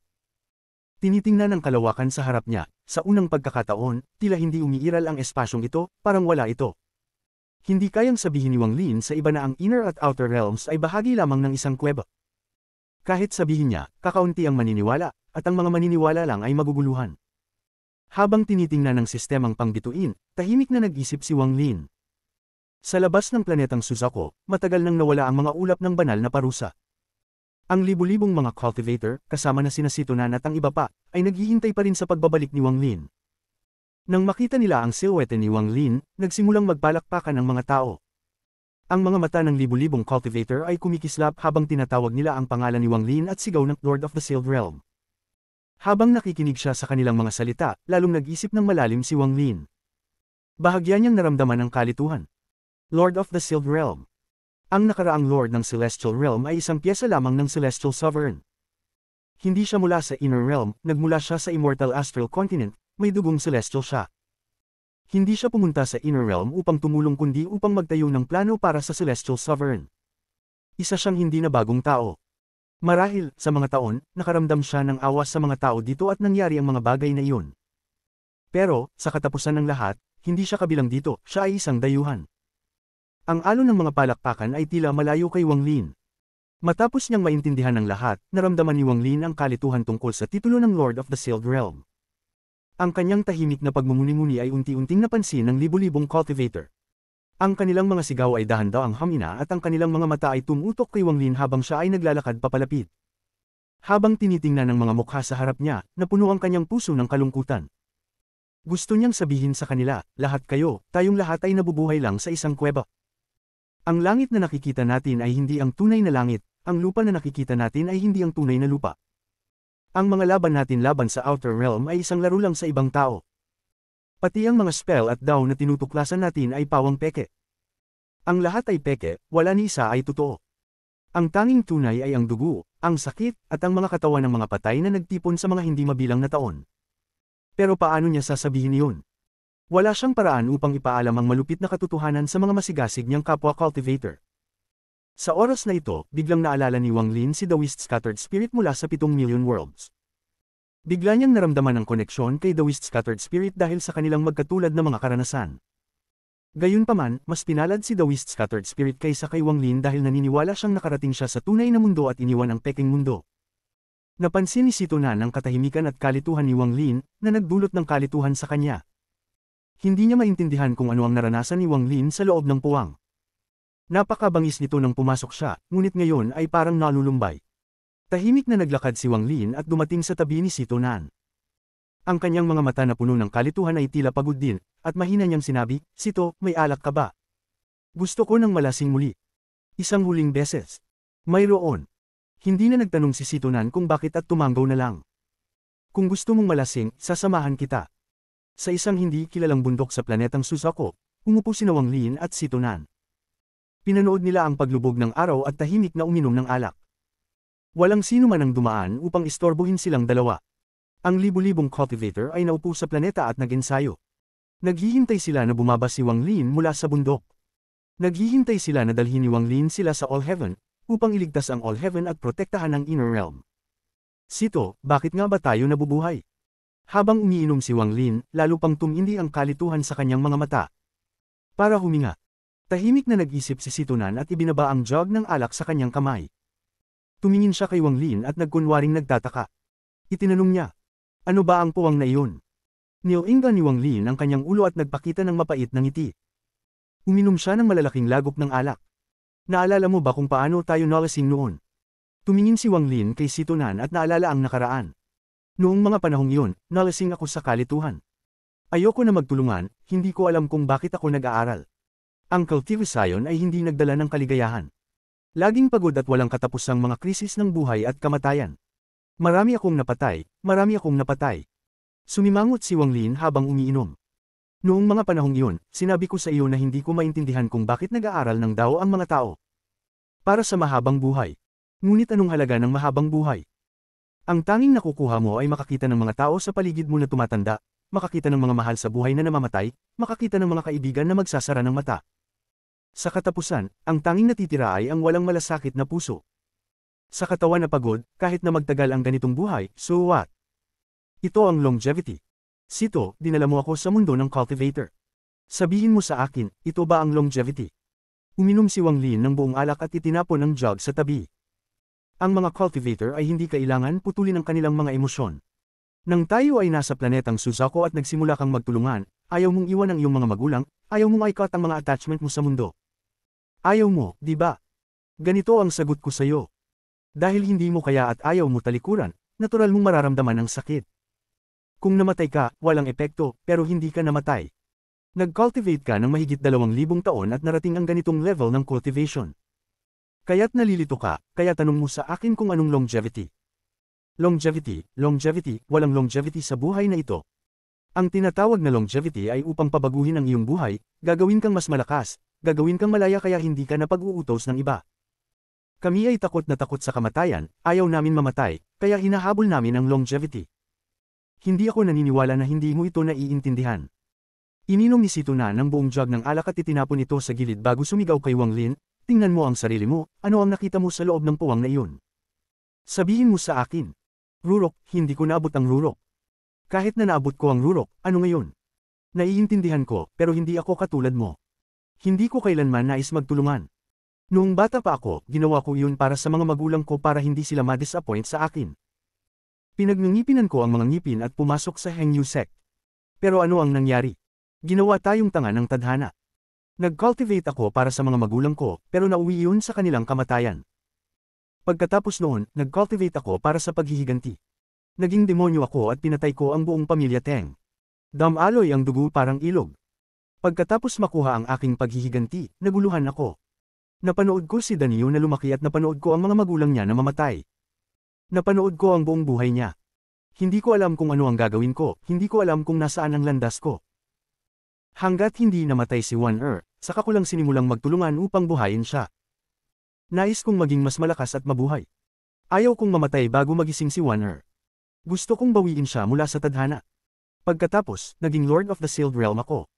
Naging tanyag ako dahil sa laban ng Inner Realm at Outer Realm. Hindi ko nais ang mga ito, hindi ito ang gusto ko. Hindi ko nais maging Lord of the Sealed Realm, hindi ko pa rin nais. Tumingin si Wang Lin kay Sito at kinuha ang jug ng alak. Ininom niya ang kalahati ng jug at pinayagan ang alak na tumulo mula sa gilid ng kanyang bibig. Pwede. Tumingin si Sito Nan kay Wang Lin at nakita ang kalituhan sa mga mata nito. Hindi siya makapagsalita. Bumitaw siya ng isang buntong hininga at nagsimulang uminom ng alak ng may galit.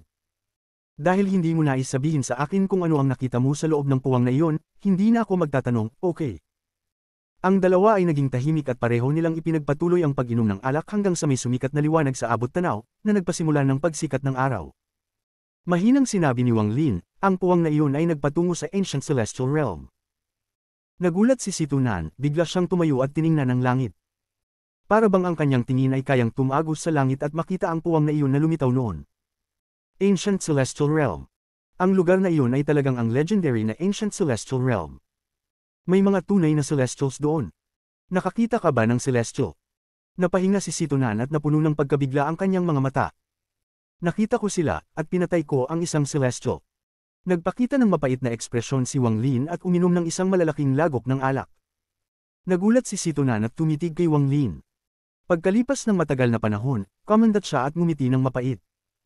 Anong nangyari? Sa iyong personalidad, hindi ka basta-basta aalis pagkatapos mong patayin sila. Hindi ba't hinanap mo ang alaala ng Celestial na iyon? Tahimik na nag-isip si Wang Lin at ang kanyang mga mata ay nagpakita ng komplikadong tingin.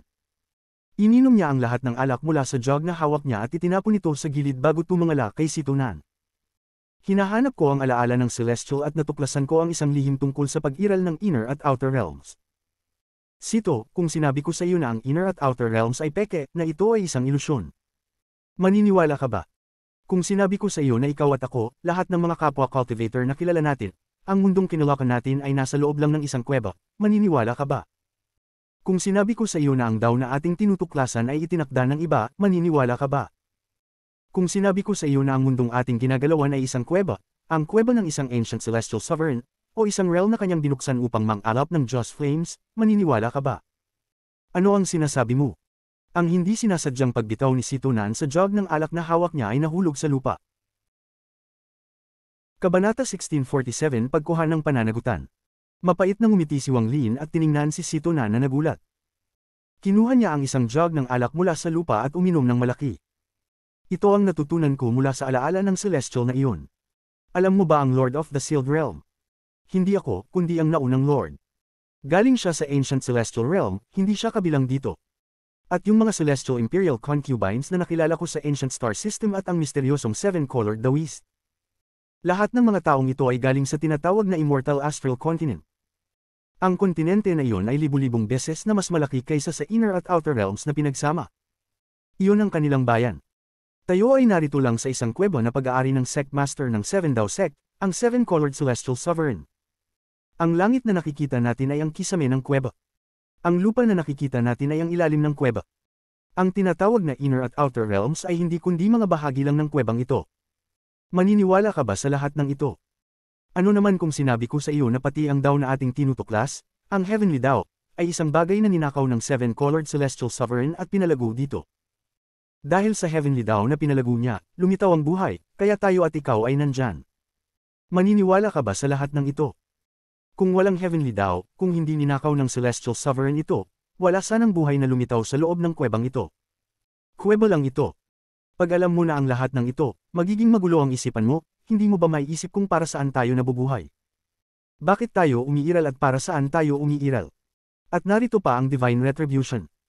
Ang Heavenly Dao ay pinalago ng Celestial Sovereign, at lahat ng mga buhay dito ay umiiral dahil sa Heavenly Dao.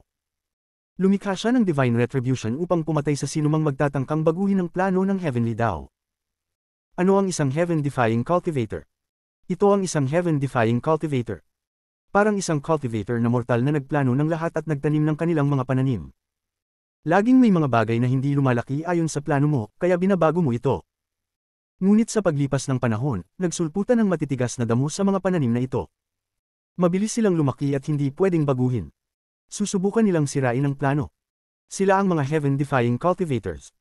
Ang papel ng Divine Retribution ay patayin ang mga damong tumubo ng walang pahintulot. Isa ako sa mga damong iyon. Maliban na hindi ako kayang patayin ng Divine Retribution at ako ang pumuksa dito. Pinatay ko ang Divine Retribution at kinuha ko ang aking sariling tadhana. Natutunan ko rin ang lihim ng mundong ito. Dahil tinanong mo, sasabihin ko lahat ng ito, pero maniniwala ka ba? Nag-isip si Situnan, nakatingin sa kawalan. Matapos ang matagal na oras, umupo siya at ipinagpatuloy ang pag-inom ng alak, ngunit hindi nagsalita. Makikita sa kanyang mga mata ang pagkalito.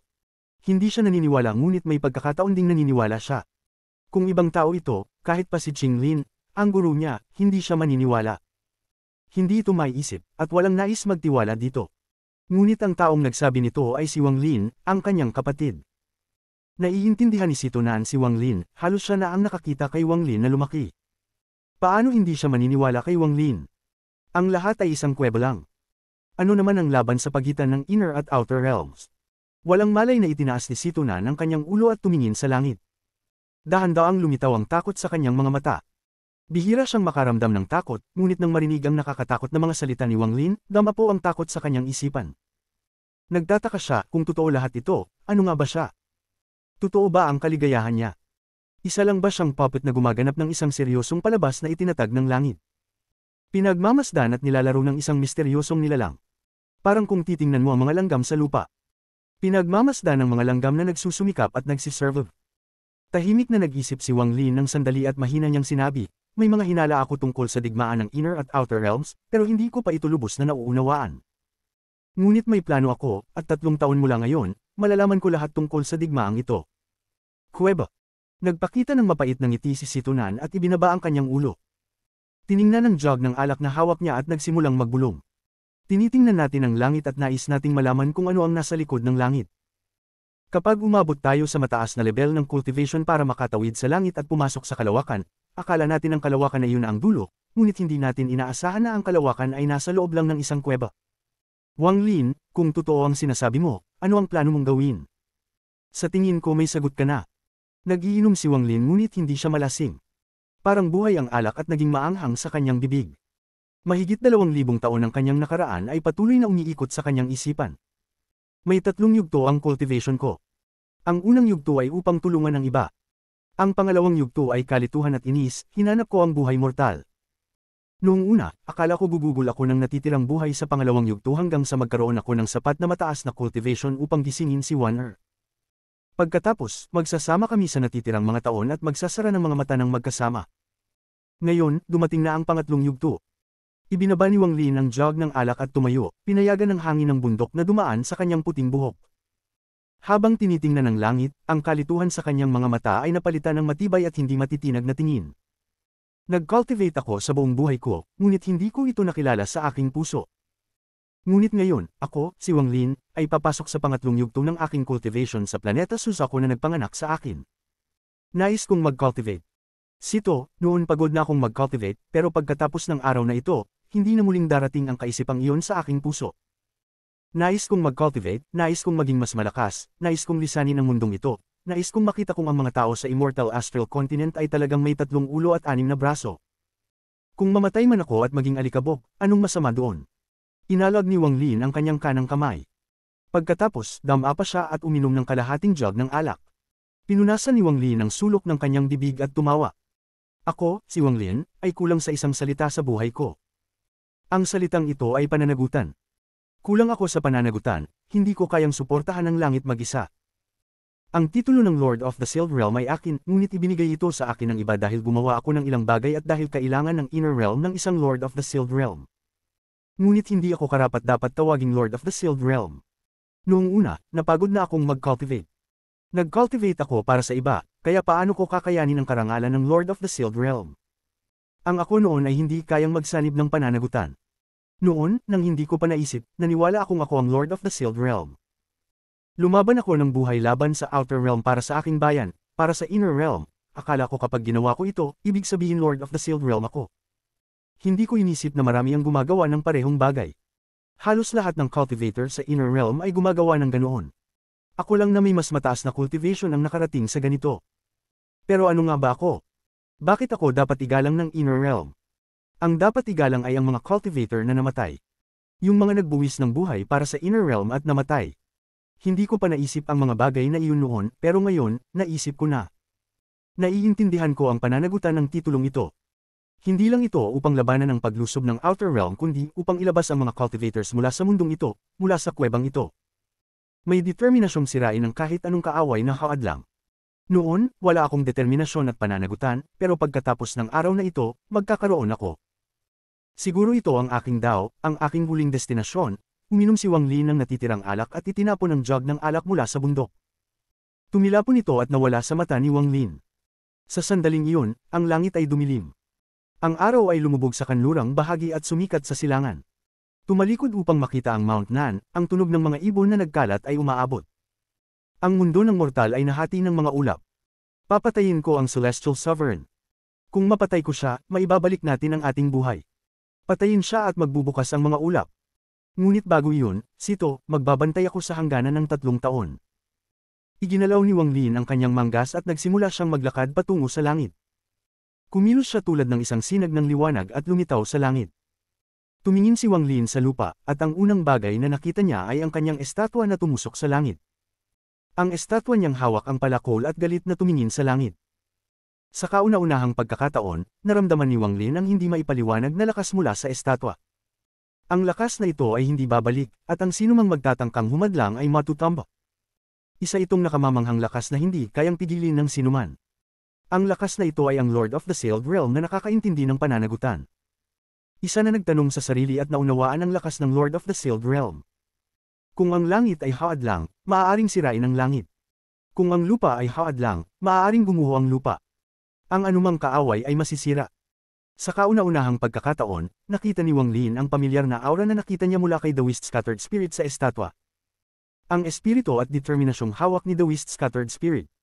Isang hakbang, narating ni Wang Lin ang tuktok ng sarili niyang estatwa. Nakatayo siya doon, tinatanggap ang hangin, tinatanggap ang pulang pagsikat ng araw habang tinitingnan ang mundo.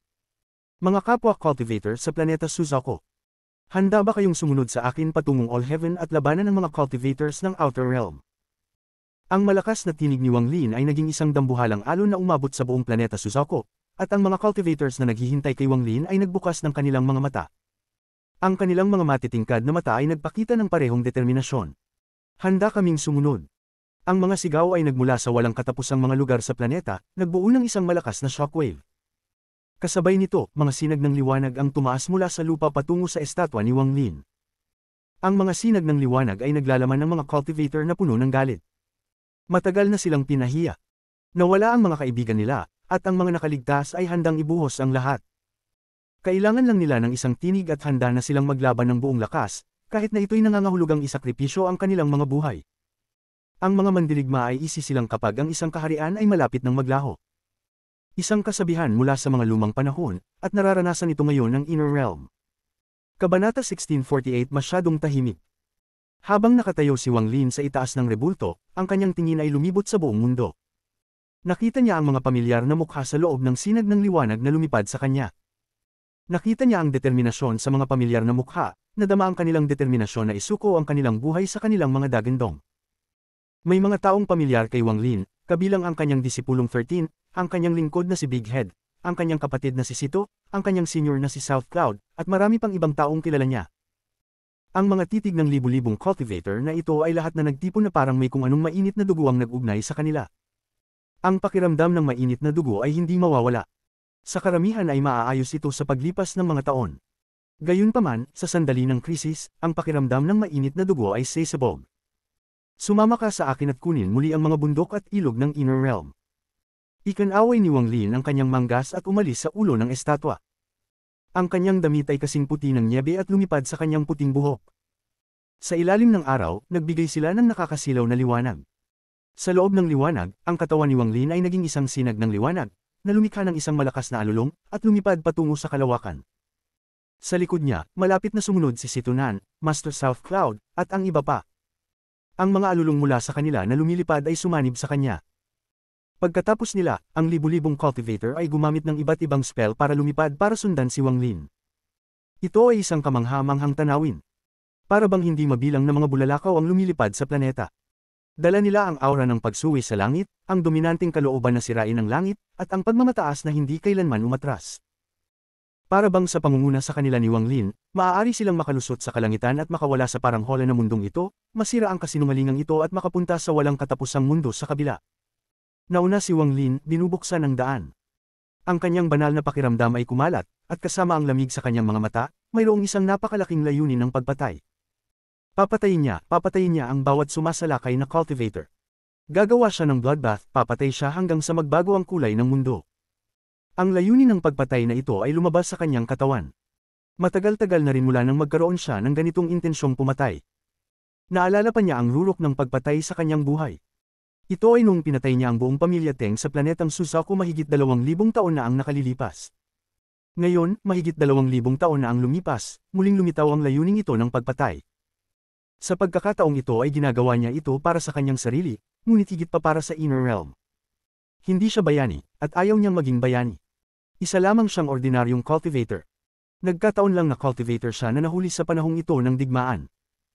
Naunawaan niya kung ano ang ibig sabihin ng responsibilidad, naunawaan niya na mayroon siyang mga responsibilidad, naunawaan niya ang kahulugan ng titulong, Lord of the Sealed Realm.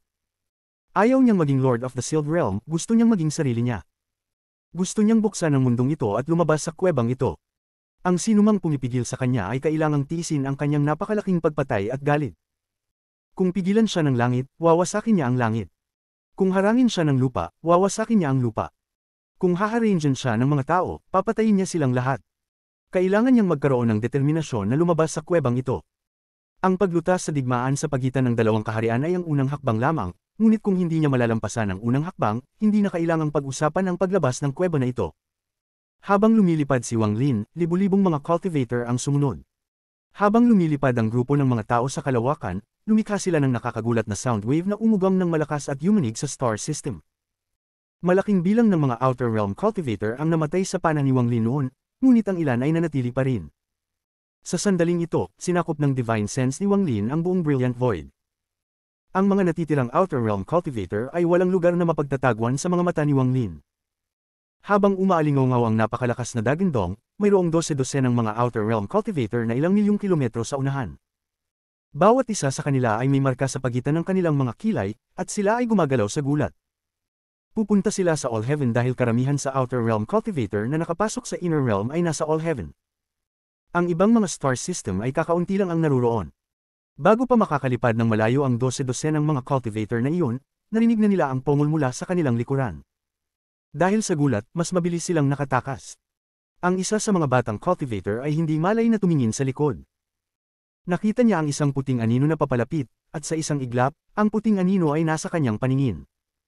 Nakita na lamang ng binata ang puting anino na dumaan bago lumabo ang kanyang paningin at nahulog sa dilim. Nang muli siyang makakita, nakita niyang umiikot ang mundo at saka nakita niyang lumilipad ang grupo niya. Nakita niya na ang huling tao sa grupo ay walang ulo. Pamilyar na pamilyar siya sa katawan na walang ulo. Sa isang iglap, ang kanyang mga mata ay napuno ng hindi makapaniwala at ang kanyang paningin ay bumagsak. Nagdilim ang umiikot na mundo. Sa sandaling ang lahat ay dumilim, nakita niya ang isang huling bagay, isang binata na nakasuot ng puting roba at may puting buhok na binawi ang kanyang parang talim na kamay bago umaban. Ang 12 ng mga cultivator ay hindi napansin na may isang tao sa kanilang grupo ay patay na. Lumakad pa sulong si Wang Lin at iwinagayway ang kanyang kanang kamay. Isang dumadagindong na dagindong ang umalingaw habang ang 4 na outer realm cultivator ay humihiyaw ng malungkot at ang kanilang mga ulo ay lumipad. Ang kanilang dugo ay tumalsik sa mga katawan at mukha ng mga natitirang outer realm cultivator. Hanggang ngayon ay napansin ng mga natitirang outer realm cultivator at natakot silang tumingin pabalik. Si Wang Lin ay naging isang sinag ng puting liwanag at dumaan sa mga cultivator na iyon. Wala pang 3 segundo, lumayo siya sa grupong ito ng mga cultivator na bumagsak na sa mga tambak ng laman at dugo. Walang kahit isang patak ng dugo ang damapo sa kanyang puting damit, at hindi nagbago ang kanyang ekspresyon habang siya ay sumulong. Ang sumunod sa kanya ay ilang dosenang ulo na naglalaman pa rin ng kilabot na kanilang naramdaman bago sila namatay. Ang mga ulong ito ay malayo sa sapat. Nanatiling kalmado si Wang Lin at sumugod. Hindi nagtagal, dumating ang libu-libong cultivator. Nakita nila ang dagwang labi ng mga bangkay na lumulutang doon at naramdaman ng matagal na hangarin na pagpatay. Hindi tumigil sa paggalaw si Wang Lin. Walang Outer Realm cultivator na natagpuan niya sa Brilliant Void ang makakatakas sa kamatayan. Nalaman lamang ng maraming tao na patay na sila matapos putulin ang kanilang mga ulo at damapo sa kamay ni Wang Lin. Sa lahat ng tao sa mundong ito, bagamat hindi maituturing na si Wang Lin ang taong pinakamaraming nakapatay, siya ay nakapatay ng kaunti. Ni hindi niya malinaw na maalala kung ilan ang napatay niya. Upang mamuhay sa gayong magulong mundo, sa isang malupit na mundo ng paglilinang na sumunod sa batas ng gubat, kung ayaw niyang mapatay, kailangan niyang pumatay. Sa kaibuturan ng Brilliant Void, dalawang Outer Realm cultivator ang sabik na nakatakas. Magkamukha sila. Sila ay kambal na cultivator, isang bagay na bihirang makita sa mundo ng paglilinang. Ang dalawang ito ay nagkaroon ng kaunting katanyagan sa Ancient Star System. Palaging magkasabay na umaatake ang dalawa at kilalang-kilala ang isa't isa. Bagamat sila ay nasa ikalawang Heaven's Blight lamang, kahit na ang ikatlong Heaven's Blight cultivator ay kailangang umatras sa isang malungkot na kalagayan pagkatapos humarap sa kanila. Napakalupit ng dalawang magkapatid na ito, at pagkatapos makapasok sa Inner Realm, marami silang napatay na Inner Realm cultivator. Ang dalawang magkapatid na ito ay may libangan, mahilig silang abusuhin at pumatay ng mga taong may mababang antas ng paglilinang kaysa sa kanila. Gayunpaman, sa sandaling ito, ang dalawang magkapatid na ito ay tumatakas na parang mga asong walang tirahan. Naramdaman nila ang nakakatakot na aura na nakalok sa kanila mula sa malayo. Kahit anong pagod nilang magtago, hindi sila nakatakas sa pressure na ito. Ang presyon ay unti-unting naging talim ng kamatayan na nakasabit sa itaas ng kanilang mga ulo at maaaring bumagsak anumang oras upang kitilin ang kanilang buhay. Sa pressure na ito, halos mabaliw ang dalawa. Duguan ang kanilang mga mata nang makatakas sila na parang baliw. Gayunpaman, nang magsimula silang gumamit ng kanilang buong puwersa upang makatakas, isang puting figure na kumakatawan sa kamatayan ang lumitaw sa likuran nila. Ang figurang ito ay dahan-daang naglakad patungo sa kanila. Hindi mabilis ang takbo niya, pero sa totoo lang, mas mabilis siya kaysa kidlat. Sa isang hakbang, nakarating siya sa tabi ng isang tao. Ang figurang ito ay si Wang Lin, at ang kanyang mga mata ay puno ng layuning pumatay. Itinaas niya ang kanyang kanang kamay at humarap sa isang tao na puno ng kawalan ng pag-asa. Kuya. Ang ibang tao ay nagpakawala ng isang kahabag-habag na dagandong. Talagang sumuko siya sa pagtakas at kinasuhan si Wang Lin. Ang dalawang magkapatid na ito ay nawalan ng kanilang mga magulang noong sila ay mga bata pa at sila ay pinalaki ng mga lobo. Palagi silang pareho ng iniisip at halos hindi na umalis sa tabi ng isa't isa. Nang maglaon, kinuha sila ng isang pamilya ng mga cultivator ng lobo at pinagkalooban ng kanilang mga marka. Noong nakaraan, sila lamang ang maaaring malupit na umaabuso at pumatay ng iba, ngunit ngayon sila ay naging dasal ni Wang Lin. Nang umalingaw-ngaw ang dagandong, isang ulo ang lumipad at dugo ang nagwisik sa lahat. Matapos ang pag-spray ng dugo, isang ulo ang lumipad sa hangin. Ang iyong pag-ibig sa kapatid ay kagalang-galang, ngunit dahil pinatay mo ang aking Inner Realm cultivator, kailangan mong mamatay. Lumakad si Wang Lin pasulong at dalawa pang mabangis na ulo ang idinagdag sa daan-daang ulo sa likod niya. Si Wang Lin ay tumawid sa Brilliant Void. Nang matapos siya, wala ni isa sa mga natitirang Outer Realm cultivator ang naiwang buhay.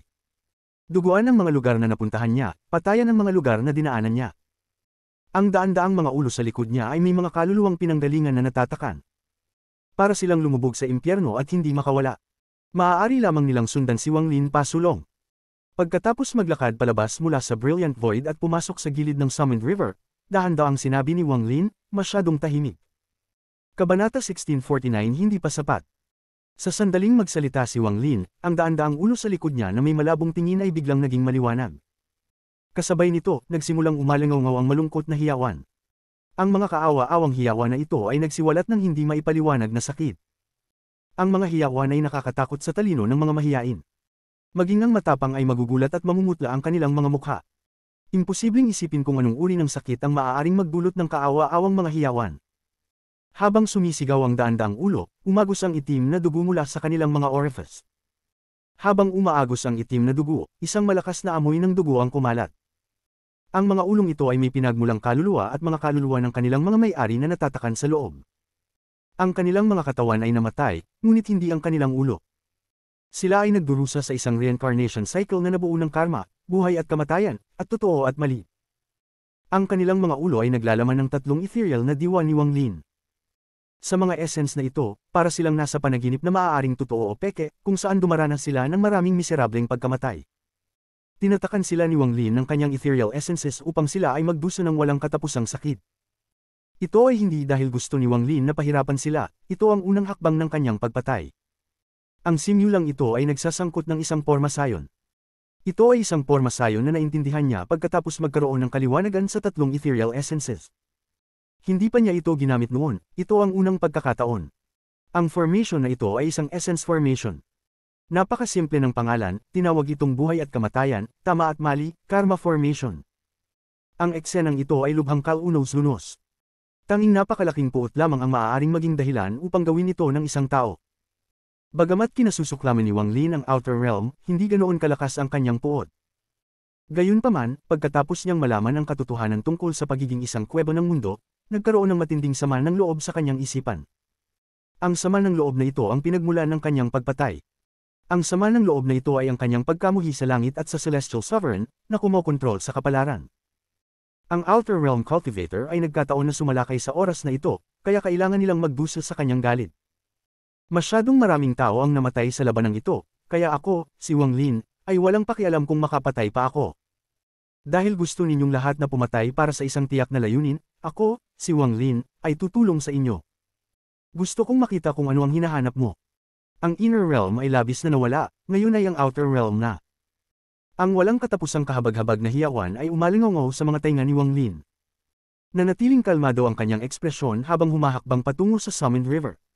Ang Summoned River ay 2 beses na nahulog sa Outer Realm. Maraming cultivator mula sa Outer Realm ang nakaistasyon dito. Ang mga cultivator dito ay lubhang malupit. Nagnakaw sila ng malaking halaga ng mga mapagkukunan, at malaking halaga ng mga babaeng cultivator ang kinuha bilang kanilang mga hurno sa paglilinang. Ang dugo ng hindi mabilang na mga cultivator ay nakakalat sa buong sistemang ito ng bituin. Nang pumasok si Wang Lin sa Summoned River, napuno ng makapal na amoy ng dugo ang kanyang ilong.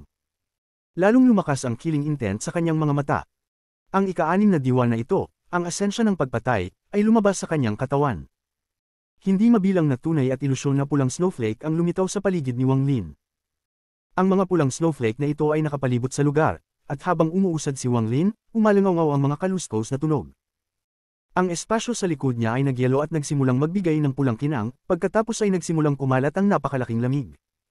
Bahagyang namula ang mga mata ni Wang Lin. Ang kanyang divine sense ay kumalat at pinalibutan ng buong Summoned River. Tulad ng kanyang banal na pakiramdam na sakop ang buong Summoned River, ang nakakagulat na aura ng isang third step cultivator ay nagmula sa kailaliman ng Summoned River. Ang aura na ito ay nagbigay ng pakiramdam ng pagkabigla. Tila nahuli ito ng divine sense ni Wang Lin.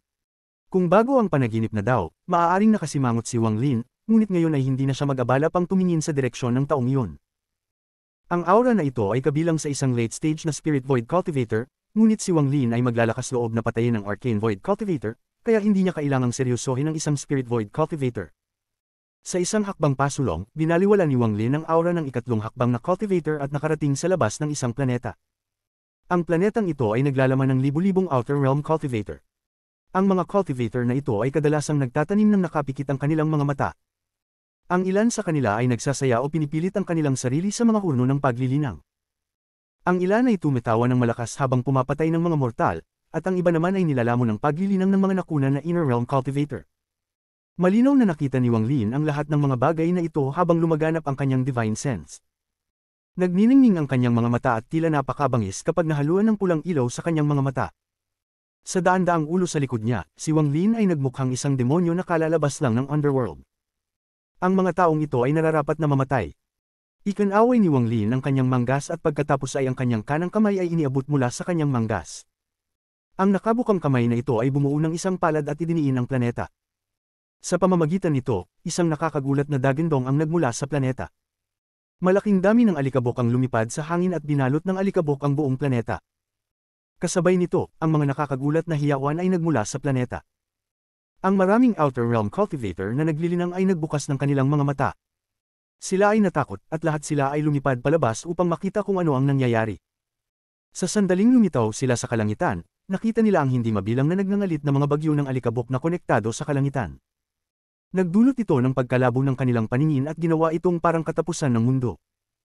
Isang panggigipit na naging sanhi ng panginginig nilang lahat ang bumalat sa kanila, na bumubuo ng isang pumipigil na puwersa. Sa ilalim ng pumipigil na puwersang ito, higit sa kalahati ng mga cultivator ng Outer Realm ang umubo ng dugo. Puno ng takot ang kanilang mga mata. Anong klaseng kapangyarihan ito? Sino ta? Maaaring dumating ang isang pangatlong hakbang na cultivator ng Inner Realm. Ngunit ang lahat ng kanilang ikatlong hakbang na cultivator ay nasa All Heaven. Sino ang makakalagpas sa mga layer ng blockade para makarating dito? Maraming Outer Realm cultivator na nag-cultivate gamit ang kanilang cultivation furnaces o umaabuso sa Inner Realm cultivator at mortal ang nagulat dito. Nababalot sila ng malamig na pawis habang lumilipad sa langit. Pagdating pa lang nila sa langit, nakakita sila ng nakakakilabot na eksena. Nakita nila ang isang higanting palad na lumitaw sa kalangitan. Halos masakop na ng palad na ito ang buong kalangitan, dahilan para magdilim ang kalangitan na parang gabi na. Lahat ng liwanag ay nakaharang ng palad, na naging dahilan ng pagbagsak ng lupa sa kadiliman. Ang dambuhalang palad na ito ay may marka rin na kumikislap. Ang markang ito ay minsan ay malinaw at kung minsan ay malabo. Kung tititigin ito, magiging magulo ang isip nila. Ang markang ito ay isang pinto. Ito ang 10,000 Void Bone Gate na nabuo ng hindi mabilang na puting buto. Matapos wasakin ang gate na ito ay nakatatak sa palad ni Wang Lin. Sa sandaling makita ng libu-libong cultivator sa planeta ang tarangkahan, ang mga daliri sa palad ay dahan-daang sumara na parang bubuo ng kamao. Ang libu-libong cultivator ay nakaramdam ng dagindong habang ang mga hibla ng aura ay tila kinuha mula sa kanilang mga katawan at hinayla patungo sa langit. Kapag ginamit ang Karma Print sa pangatlong hakbang na cultivator, kukunin nito ang kanilang kakanyahan at hindi makakaapekto sa kanilang buhay. Ngunit kung hindi pa nila naabot ang ikatlong hakbang, kukunin ng Karma Print ang kanilang kaluluwa, pinagmulang kaluluwa, puwersa ng buhay, at iba't ibang ethereal na bagay mula sa kanilang katawan. Ang Karma Print ay lubhang nakakatakot. Sa sandaling ito ay lumitaw, ang langit ay magbabago ng kulay at ang mga ulap ay magkakalat. Sa ngayon, ang pag-atake ni Wang Lin ay napuno ng galit at layuning pumatay, kaya mas nakakabigla ito. Ang palad ay bumuo ng isang kamao sa harap ng libu-libong nalilitong cultivator. Hindi nalaglag ang kamao sa halip ay binawi. Sa pag-atras nito, sabay-sabay na umalingaw ang kahabag-habag na hiyawan nitong libu-libong cultivator. Ang mga malungkot na hiyawan na iyon ay kumalat sa buong planeta ng paglilinang hanggang sa bumuo sila ng isang malakas na shockwave. Ang mga katawan ng libu-libong cultivator sa kalangitan ay bumagsak lahat. Naghiwalay ang kanilang mga ulo sa kanilang mga katawan at lumipad sa langit. Ang mga ulo ay lumipad patungo kay Wang Lin bilang mga sinag ng liwanag at sumunod sa kanyang likuran. Sa labas ng cultivation planeta, ang kanang kamay ni Wang Lin ay bumuo ng kamao. Ang walang katapusang puwersa ng buhay, mga kaluluwa, at mga kaluluwang pinagmulan ay natipon sa kanyang kamay. Ikinaway niya ang kanyang kamay at ang libu-libong pinagmulang kaluluwa ay bumalik sa kanilang mga ulo, kung saan sila naroon ay tinatakan ng buhay at kamatayan, karma, at totoo at mali. Ang malungkot na hiyawan ay nagsimulang umalingaw muli. Ang mga malungkot na hiyawan ay mula sa libu-libong mga ulo, at ang tunog ay umalingaw sa mga bituin. Libu-libo lang, hindi pa rin sapat. Tumalikod si Wang Lin at naglakad patungo sa ibang planeta na nakita niya sa kanyang banal na kahulugan. Sa kailaliman ng Summoned River, ang Divine Sense ng ikatlong step cultivator na nakalagay sa star system na ito ay mabilis na lumabas. Namuo ito at naging anino, at ang pinanggalingan niyang katawan ay lumipad mula sa kinaroroonan niya. Nilock niya si Wang Lin at lumipad mula sa malayong lugar. Gusto ni Wang Lin na dumating ang taong ito, kaya pinayagan niya itong mag-lock. Kung hindi magiging kwalipikado ang taong iyon na hanapin si Wang Lin. Pag may dumating, papatayin ko. Kung dumating ang isang grupo, papatayin ko ang isang grupo. Ang mga mata ni Wang Lin ay naging malungkot at ang layunin ng pagpatay sa kanyang mga tingin ay naging mas malakas. Hindi pa rin sapat ang kanyang napatay, at habang sumusulong siya, ibang planeta ang lumitaw sa kanyang harapan. Ang planeta ay wasak at ang death aura dito ay napakalakas. Malinaw na ang lugar na ito ay dating puno ng buhay, ngunit ngayon ay napuno ito ng kamatayan. Mayroong isang angkan sa Ancient Star System na tinatawag na Underworld Clan. Ang mga miyembro ng angkan na ito ay sumisipsip ng death aura upang linangin, at ang mga lugar kung saan sila magtitipon ay madalas na puno ng death aura. Ang planetang ito ay ipinagkaloob sa kanila ng Sovereign Council pagkatapos nilang makamit ang ilang mga tagumpay.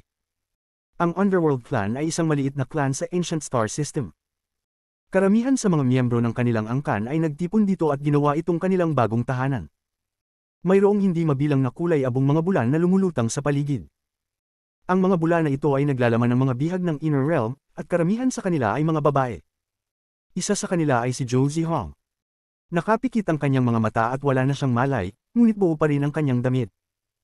Sa sandaling ito, isang dumadagindong na dagindong ang nagmula sa planeta at isang higanting lamat ang lumitaw. Isang puwersa ng pagsuso ang lumitaw na humila ng humigit kumulang 300 bula dito. Kasama nila si Zhou Zihong. Kabanata 1650 Patayin ang ikatlong hakbang.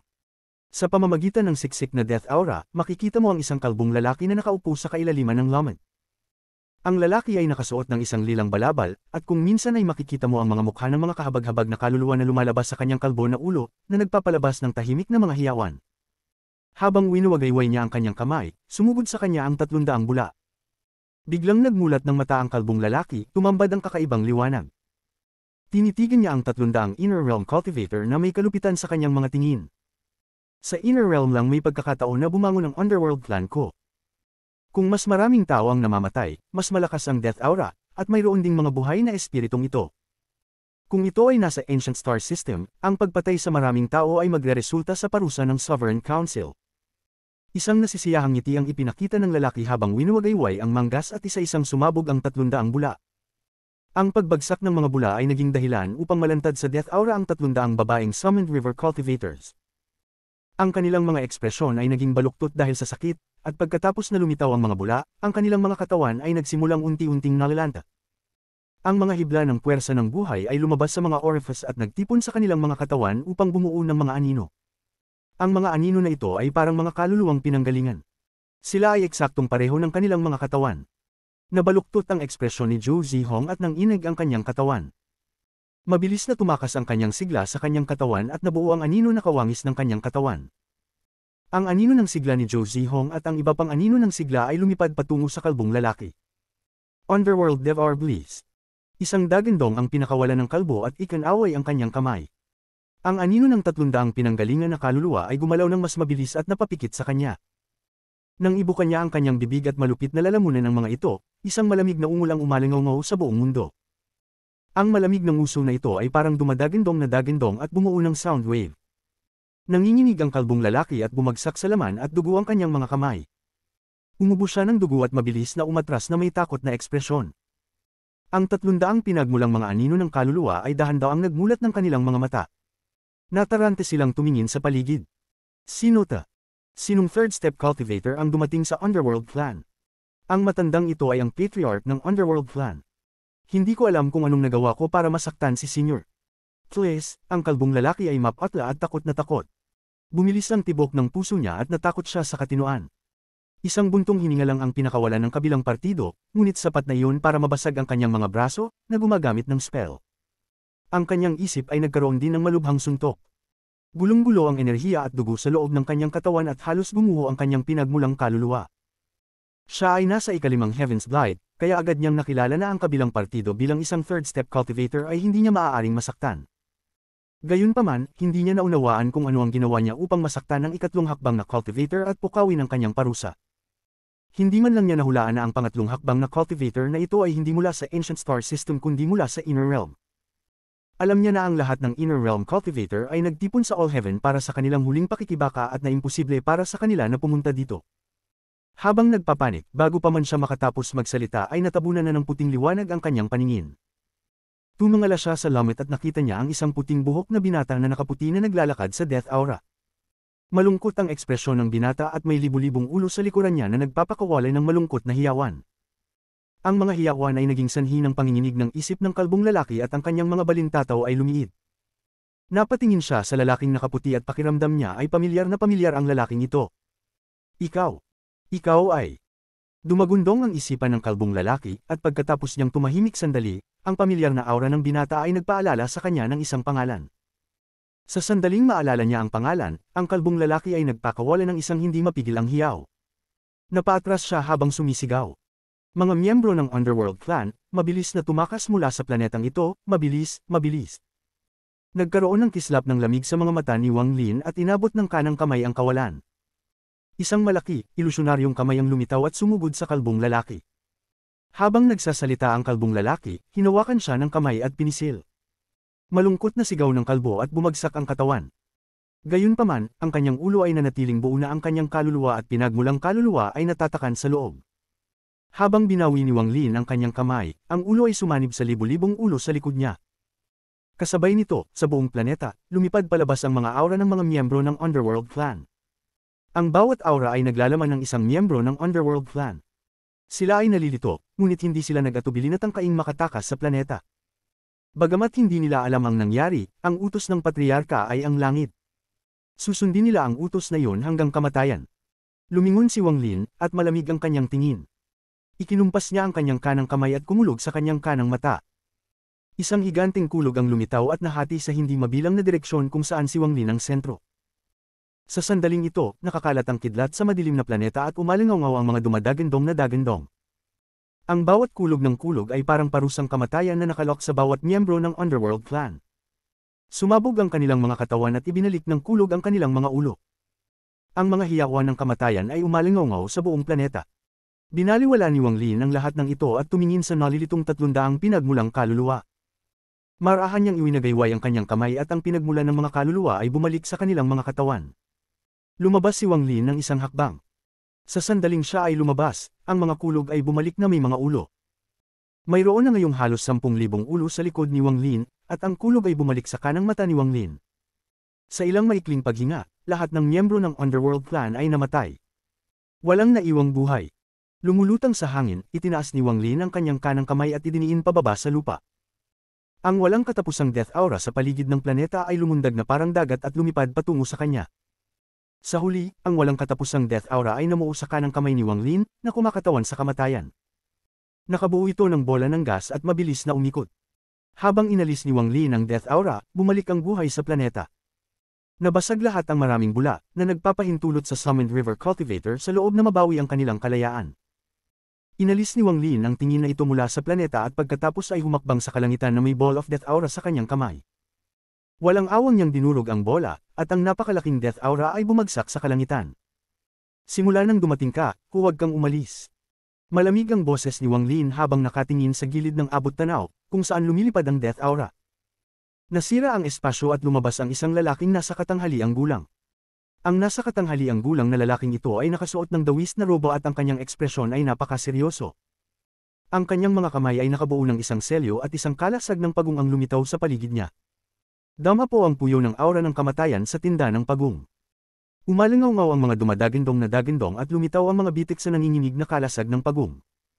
Gayunpaman, hindi ito nabali bagkus ay napaatras ito kasama ang nasa katanghaliang gulang na lalaki. Lord of the Sealed Realm Wang Lin, hindi ka patay.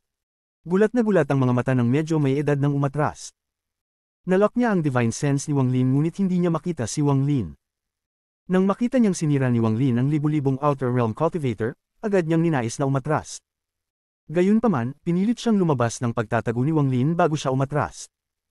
Hindi umimik si Wang Lin at napuno ng hangarin ng pagpatay ang kanyang mga mata. Agad niyang nilapitan ang nasa katanghaliang gulang na lalaki at walang awang hinampas ang kalasag. Nagkaroon ng isang malakas na putok at mas maraming mga bitik ang lumitaw sa kalasag. Ang nasa katanghaliang gulang na lalaki ay namutla at umagos ang dugo mula sa sulok ng kanyang bibig. Napaatras siya sa sobrang takot. Sinadya mo akong akitin dito, itinago mo ang iyong paglilinang.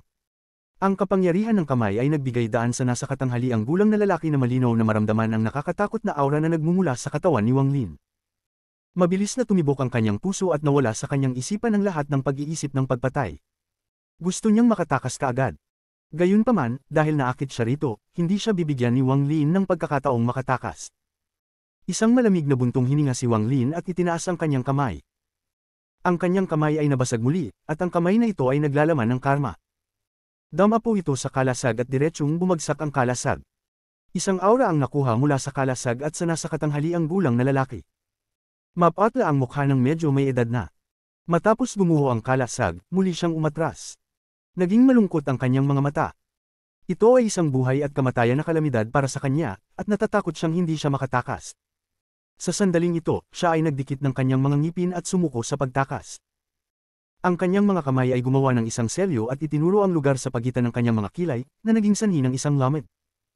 Ito ang mundo ng Just Flame na pinagsama sa kanyang katawan. Nang buksan niya ang kanyang Just Flame World, itinuro ni Wang Lin ang kanyang kanang kamay. Tumigil ka. Sa isang salita, tumigil ang katawan ng medyo may edad na. Sa sandaling ito, napapikit si Wang Lin at tumama ang kanyang palad sa katawan ng nasa katanghaliang gulang na lalaki. Isang dagandong ang umalingaw sa loob ng katawan ng nasa katanghaliang gulang na lalaki at pagkatapos ay lumipat ang kamay ni Wang Lin sa kanyang noo. Sa isang putok, ang nasa katanghaliang gulang na lalaki ay nanginig at damyugo mula sa kanyang mga orifice.